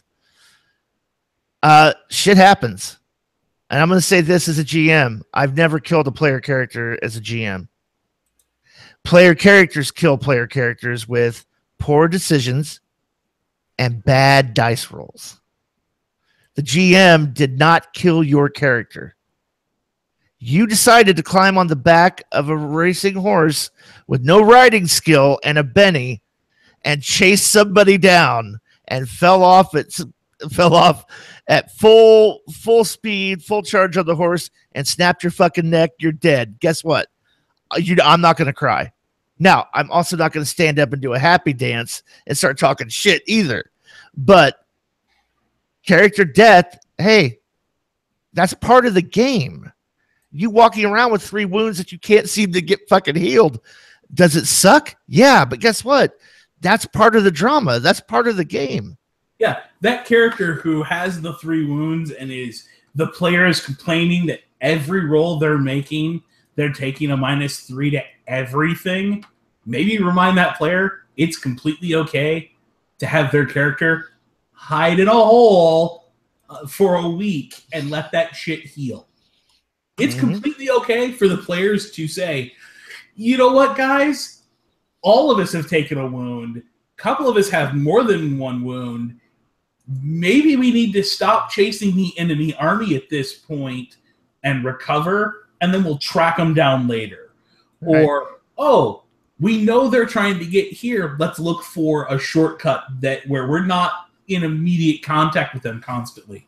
And then as a GM, give them that time to recover.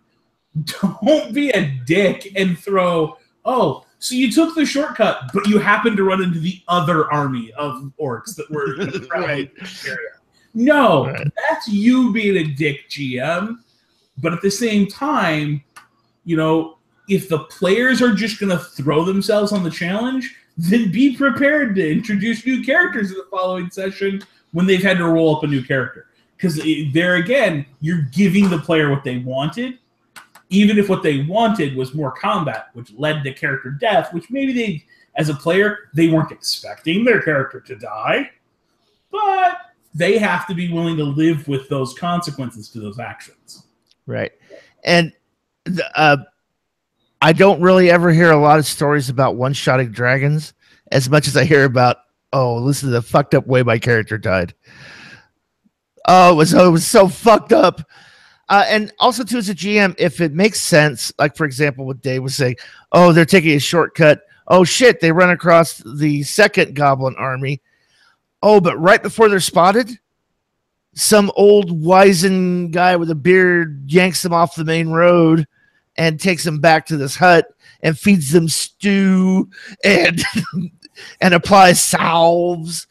And he also has, believe it or not, some actual fucking knowledge and exposition that's important to the plot. Feel free to go ahead and insert that character if it's true and honest to what's going on in the world. There's nothing wrong with the false sense of danger. Like, oh my God, okay, let's take a shortcut. Okay, each one of us has 3 wounds. We're totally fucked. We got 1 day worth of rations left. Oh shit! All right, we step out on the main road. You hear the pound. You hear the thundering of hooves in the distance. And you look up and you see a whole goblin army coming the other way. Let the players sit there for a second in that, oh, we're so fucked. Oh God, damn no! And then it's okay to have a Deus Ex Machina every once in a while. And that I think is the crux of the campaign game. Is the one that absolutely requires the GM to be on point with the every once in a while mentality. You have to be very good at only introducing things occasionally that make sense to happen occasionally. Only introduce things regularly that make sense to happen regularly. You know, in a game where Star Wars game, yes. Space flight and air cars, every planet, every time the players want to traverse. Sarlacc pits are maybe once in the entire campaign. Right. Right.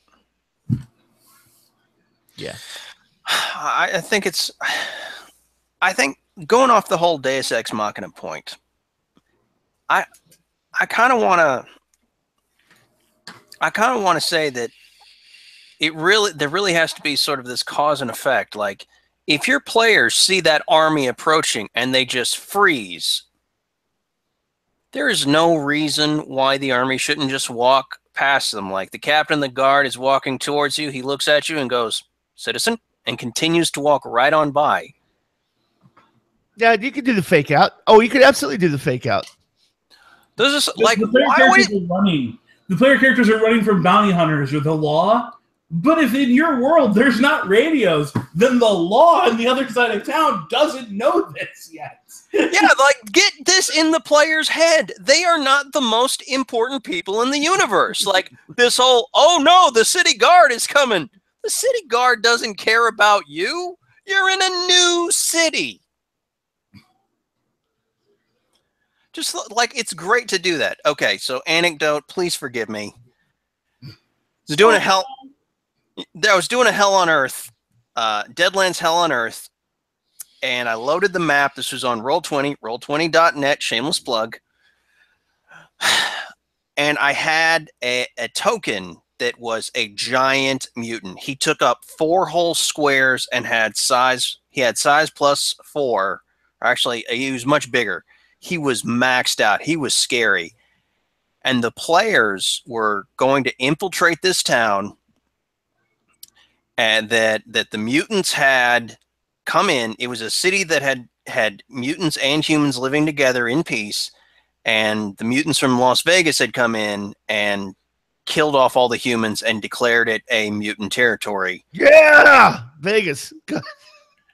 And there was this giant, and he was like huge, and he had like radiation power, and he was just setting this car on fire, and he was minding his own business. And the players spent the whole time trying to avoid this one guy. And like, some of the Vegas mutants came up to one of the players, and they had spears, and they said, "You don't look like one of us." And it's like, "You're a regular human, aren't you?"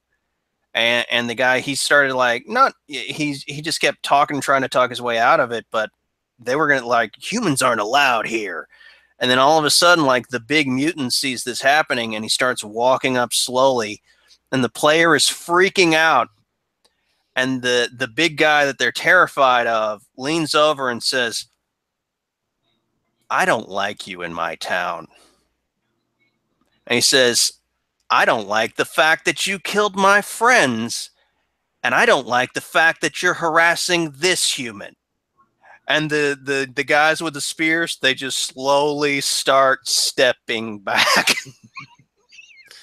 Well, and here's the thing too. You could even, once again, you have no idea what your players are gonna do. Stop pretending like you have clairvoyance. You don't know shit. And I will say this from the experience of the Dead End game, and we talked about it before, when the players were at their lowest, starving, broken, beaten, I gave them a Deus Ex Machina, and they fucking went, "Oh, fuck no. Fuck no." But the same players, Stamos, 1 wound each, will pull a Deus Ex Machina out of their own ass and throw it in your face as a GM, too. Yeah.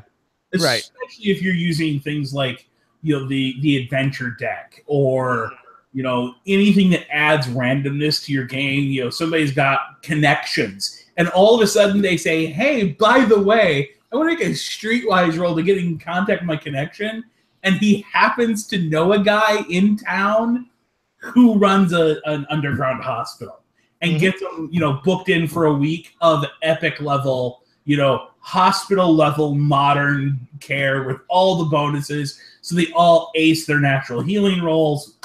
Bam, done.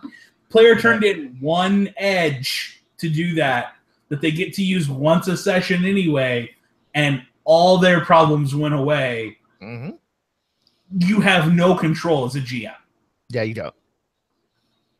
It's a completely reactionary. Don't say no to them just because you don't want them to heal up right then. Just find another way to wound their characters later. Right. That's something from Dead End that I think is a practical point that you need to learn. Reward the player characters. Yep. They can get money, they can get prizes, they can get, fabulous weapons and armor and all these things. There's nothing the player characters have that you as the GM can't find a way to take away from them. Mm-hmm. Whether it's, all my players are loaded up with this amazing freaking gear that I had to give them because they killed the dragon. I didn't expect them to kill the dragon. Don't know why I put them up against the dragon if I didn't expect it to die, but I did. They looted its hoard, and now they all have items. Okay, the next town they go into, they're immediately confronted by a street gang that are fanatics of a god that hates magic items. And they douse the characters with smoke bombs. And the smoke, every round the player is in it, degrades magic items. Mm-hmm. You're making a roll. Every round that the player stands there fighting people in the smoke until their magic items dissolve in their hands. Right. Why? Because you as the GM have the freedom to do that. And it makes for an interesting story. Now you've got this church that the player characters are absolutely going to hate and want to get revenge against because they just lost their dragon horde to a group of goblins that they couldn't hit because of smoke bombs. Right. You're running a zombie apocalypse. Oh, everybody goes to sleep. You wake up the next morning, all your shit's gone. Who's on watch? Well, all your shit's gone, and there's footprints all over the camp. Another survivor group came in, took your shit in the middle of the night. Yep. I got one. Now I've got an adventure. Let's hunt them down and get our shit back. Now there. That's all I need for the adventure. We're done. Good. I just want to say that one of the things you can do in a zombie campaign that a lot of times people don't think of, you can have an NPC help a player because they need help. You don't just have to have the it's kill or be killed. You have the mentalities that are different. You have the option of having an NPC say, look, I'm going to help you so that you'll owe me because I'm going to need some help with something else. There's medicine over here. I've got a cold and I need antibiotics. Will you help me raid a hospital? Mm-hmm. Well, and here's the thing too, like in a zombie apocalypse or a survival horror game, or even in a regular fantasy game for that matter. Oh, I've got all these great weapons and everything. Yeah, okay, well, what you need are behind these walls. And sorry, you got to check all your shit here at the front, or you don't get in. Well, but I don't want to give up my fucking machete. Sorry, buddy. You want to be a member of this community and get safe harbor and a tent and someplace to sleep and protection from the undead. We got a few rules. What's yours is now everybody's. Turn it over, or take your shit and there's the front gate. Make a decision. If anybody is a student of history, you'll go back to stories about the Wild Wild West, and you watch movies, and everybody's running around with 6-shooters all over the place.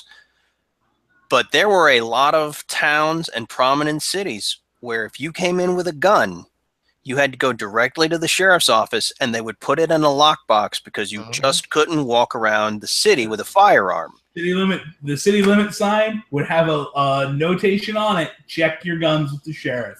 Yeah, yep. And if you didn't do that, it was illegal to carry a gun inside the city limits. And if you didn't do that, the sheriff would come for you. And you better not, I'm going to say as a GM, you better not have a wussy sheriff. You better have a dangerous guy, and he better have somebody in one of the crow's nests. And that's another thing you got to consider, okay? If you think you're going to be like Billy Badass, Baron Von Beatdown, kill the sheriff in the middle of the city and gloat, I'm like, as a GM, I'm going to say, okay, and I'm going to roll like 2d8 because you didn't see the sniper because the sheriff has somebody up there to shoot you. You shot the sheriff. There is no deputy, but there is a mayor who writes the governor, and now the U.S. Marshals are out looking for you. And the next town you walk into, there's a $25 wanted poster up that says you murdered the sheriff in the neighboring town. And no one will do business with you because you're the bandit. Right. Now you're the bad guy. Yeah. Where we were talking about let your players make their actions and then have the world react appropriately. I think another interesting aspect of it is, this is an idea I got from Matthew Colville. He's a writer and a video game designer, but he also does a lot of 5th edition D&D YouTube videos where he talks about kind of the art of being a game master and just running RPGs. One of the interesting storylines he hits groups of characters with is you all walk into a tavern and one of your members has, say, the outsider entrance. They are hated in this region or whatever, so they've got the cloak up. And when you walk in, it's a boisterous tap room, but off to one table, you can kind of tell that's the table of ruffians. And when you walk in, the owner of the tap room comes out, he's taking your orders, and when he sees the outsider, he gets nervous and says, it's okay, just you can have anything you want, just don't kill anyone. And then once he says that, and you've set this kind of a nervous tone for the tap room, and the player characters start to engage with that, have the ruffians challenge the players, and then walk away. They verbally challenge them, hey, what are you doing here? We don't like you in our town, yada, yada. The owner comes out and says, please don't kill anybody, and let the ruffians start to back down. Your player characters immediately respond to this and save the tap house from the group of ruffians. All of a sudden, a god shows up in their midst with all of his holographic servants who load the bodies on a cart and pay the taproom owner in blood-soaked gold. But those blood-soaked gold coins are cursed, so that anytime anyone dies around that taproom owner, this god is notified and shows up for the tribute of the bodies of the slain. And this taproom owner is tired of people dying around him. So now the taproom owner turns on the player characters who've just gotten him cursed even deeper with this nasty god. You've just introduced your big bad of the entire campaign. He's immune because it was only a hologram or his avatar. He wasn't actually able to be touched by the player characters if they try to intercede in that moment. And they now have this question of, well, who else has this blood-soaked gold that's a curse? Or they don't know about the curse. They just know he showed up and paid with blood-soaked gold. You've given them all these little things to try to key off of. Like, why do they hate your friend in this town? Why was the taproom owner so nervous? What's with the gold? What's with the guy collecting bodies? Why is he doing that? All of those things are plot hooks that are this big meta-narrative that have nothing to do with the adventure you were running, where the players were just traveling through town to get to whatever adventure they were trying to go to that night. Yep. Yeah, but you don't have to. Don't show them behind this. Don't give away all your tricks. Don't explain everything. Just throw some random weirdness in the middle of your one shot. Like, what the fuck? All right, this is way too. We're getting on our horses and ride. We're done with this shit. Ignore the man behind the green curtain. That's right. Well, we're done. Okay, we're done. Forget it. So, okay, I think is there anything that you guys feel that we haven't addressed in GM advice or content for running a long-running campaign in Savage Worlds? Pace. Yeah. How often do you give out XP? Okay. And how much XP? Because there is that temptation when your players do a major milestone to give them like a lot more, but for a really long campaign, if you give them too much too often, they advance faster than you would expect. Well, I'm kind of a fan of 5 XP per session or per story arc. Mm-hmm. I know that's not the slow drip that you would expect for a long campaign, but it depends on what we're running. It depends on what we're running. In a zombie apocalypse campaign, yeah, you're getting 5. You're getting advance every time we play because you need it to survive. If we're playing a supers game, absolutely 5 XP every session. Let's get to the monkey. Let's get to the point where you're at the penultimate that you can get to. See, and I think my answer to this is based on your players.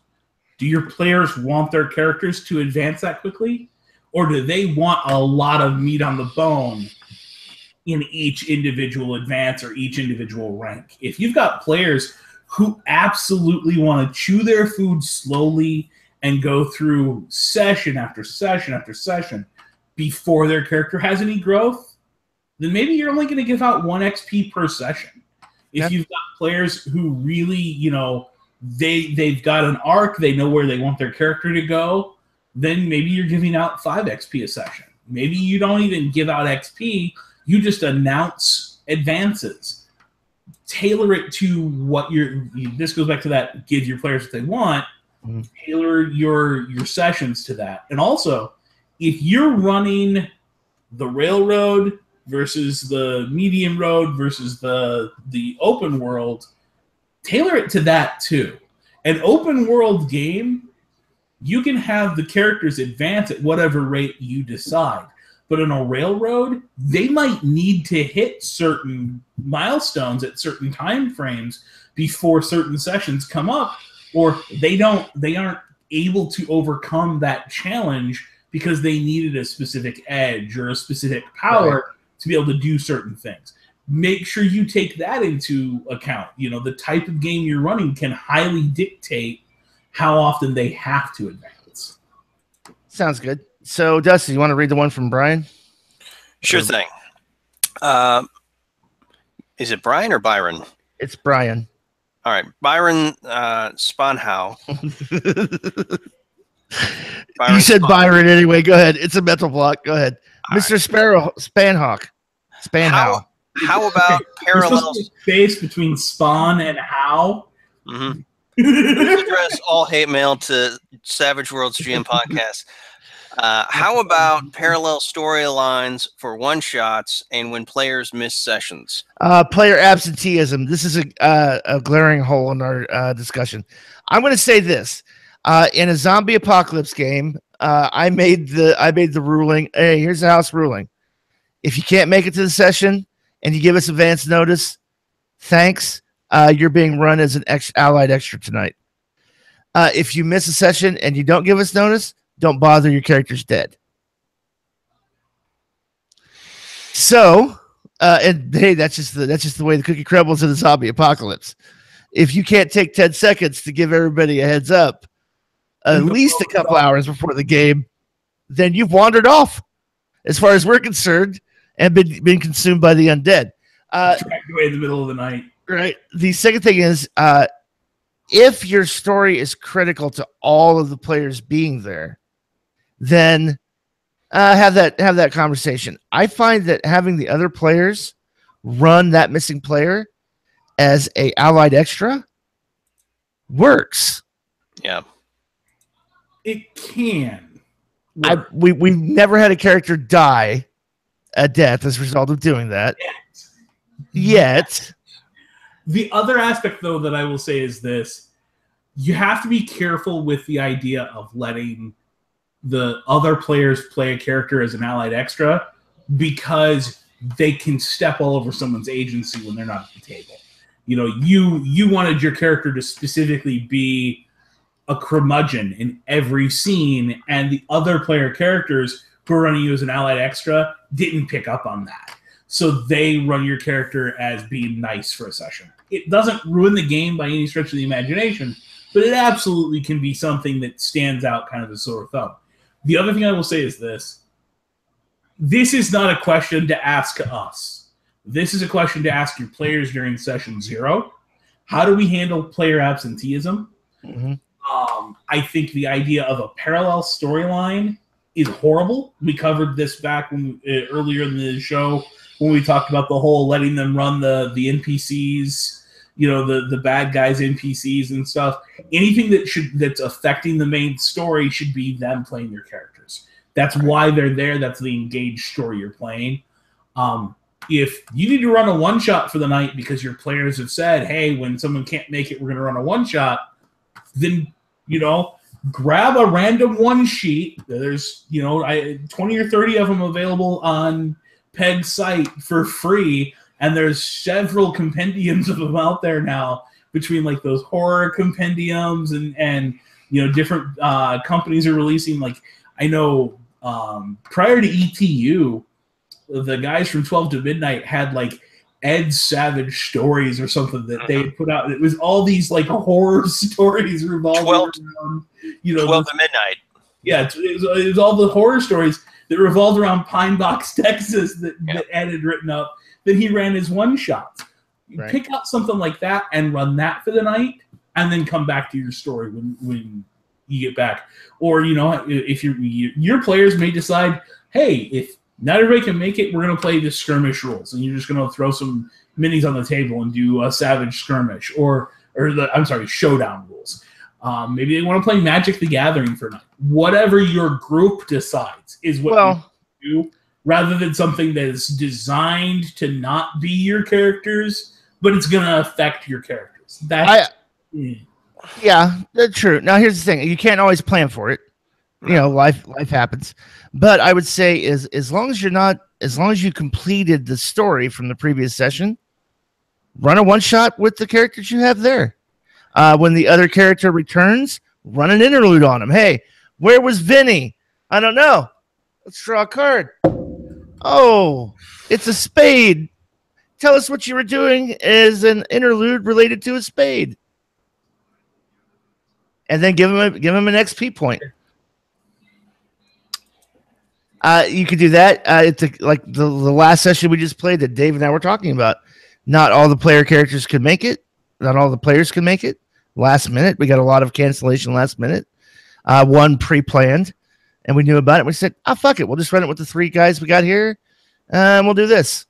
Yep. And the next session, when we do get to play, those players will just be asked, what did your character go and do for as an interlude?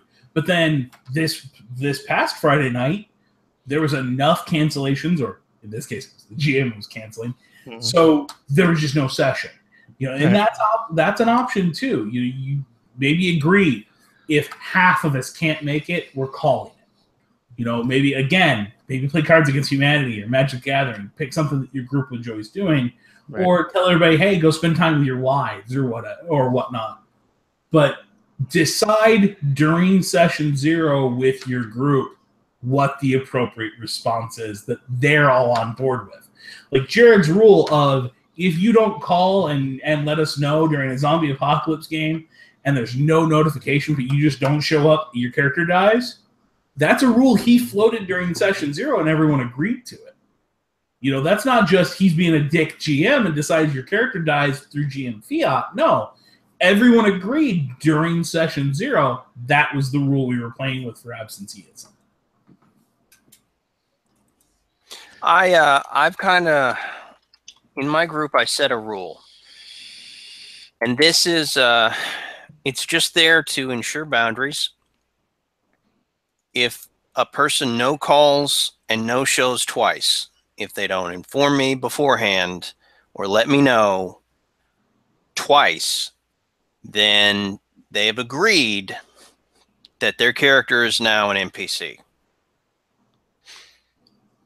And that's just to set a boundary between the GM and the player that is understood, that is agreed on. And I believe in being graceful in that if they inform you, all it is shooting a text or an email or whatever, or a phone call beforehand that says, hey, I'm not going to be able to make it. My reasons are my own. Okay. Okay. But it's a certain level of respect and a certain level of respecting my time to let me know. And if you don't have that, then it's going to be pretty hard to keep the dynamic in the group going, Well, and you're also every player, everyone involved is an integral part of the story continuing. Yeah. So. And it's not just respect to the GM to let the GM know. It's respect to the other 4 players or however you have in your group. Everybody else took their Friday night and set it aside so that they could do this.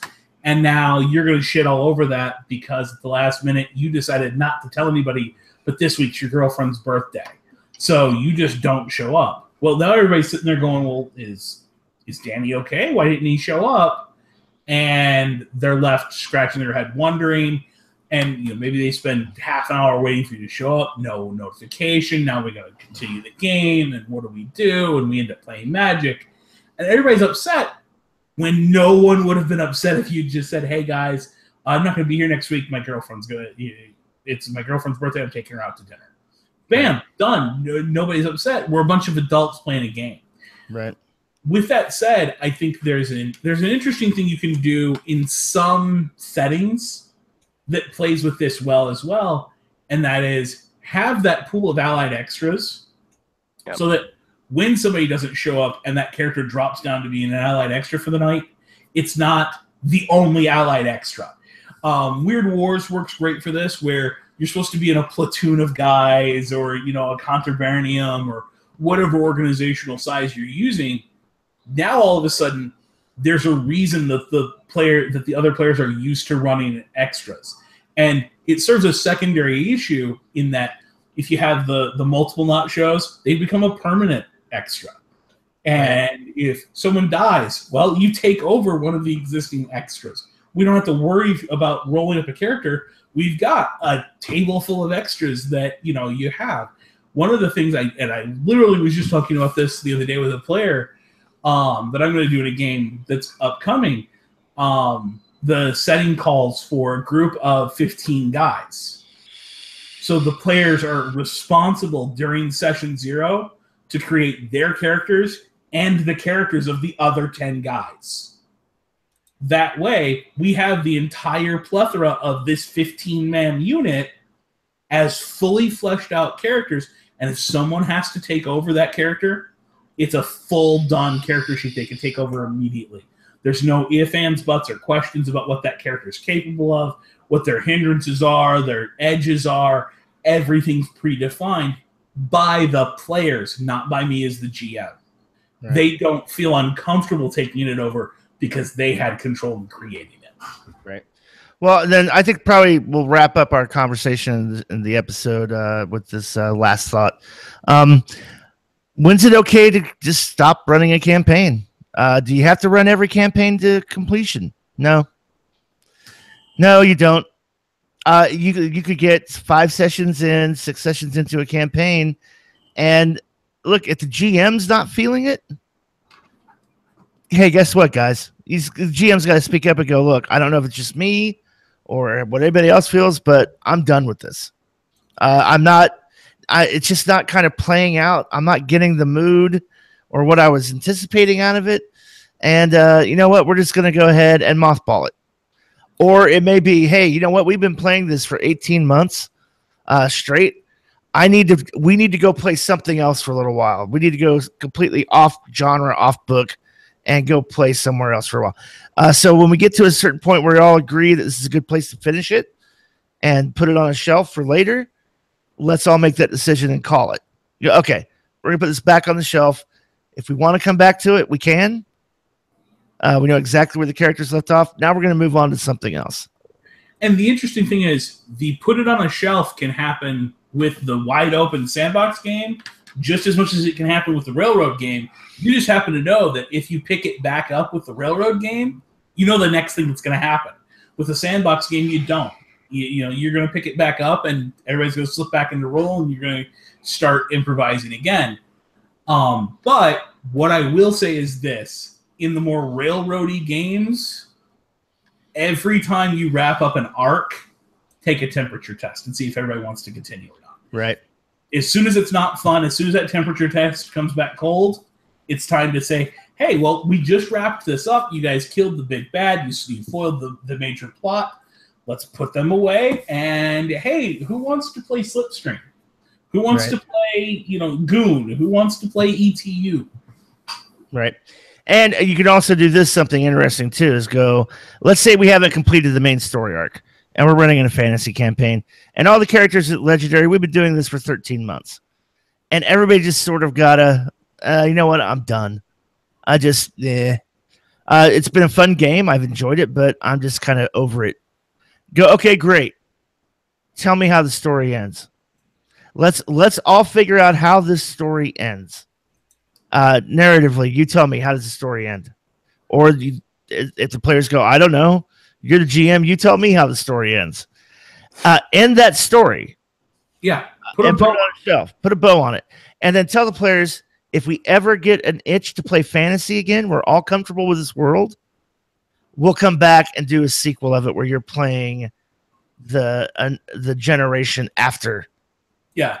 The grandchildren of the heroes. And each one of you will start with some iconic heirloom item from your previous character. Some skill that was passed down to you after the Great War was won and your father returned home to become a common farmer again, whatever. I think that's also an interesting way to put a bow on the campaign and kind of leave it open in case you want to come back and visit it again without it feeling overly pretentious. Like, hey, we're going to reboot it without having that conversation, first of all. All right. Well, I think we've sufficiently beat this horse into glue and other products for consumer consumption.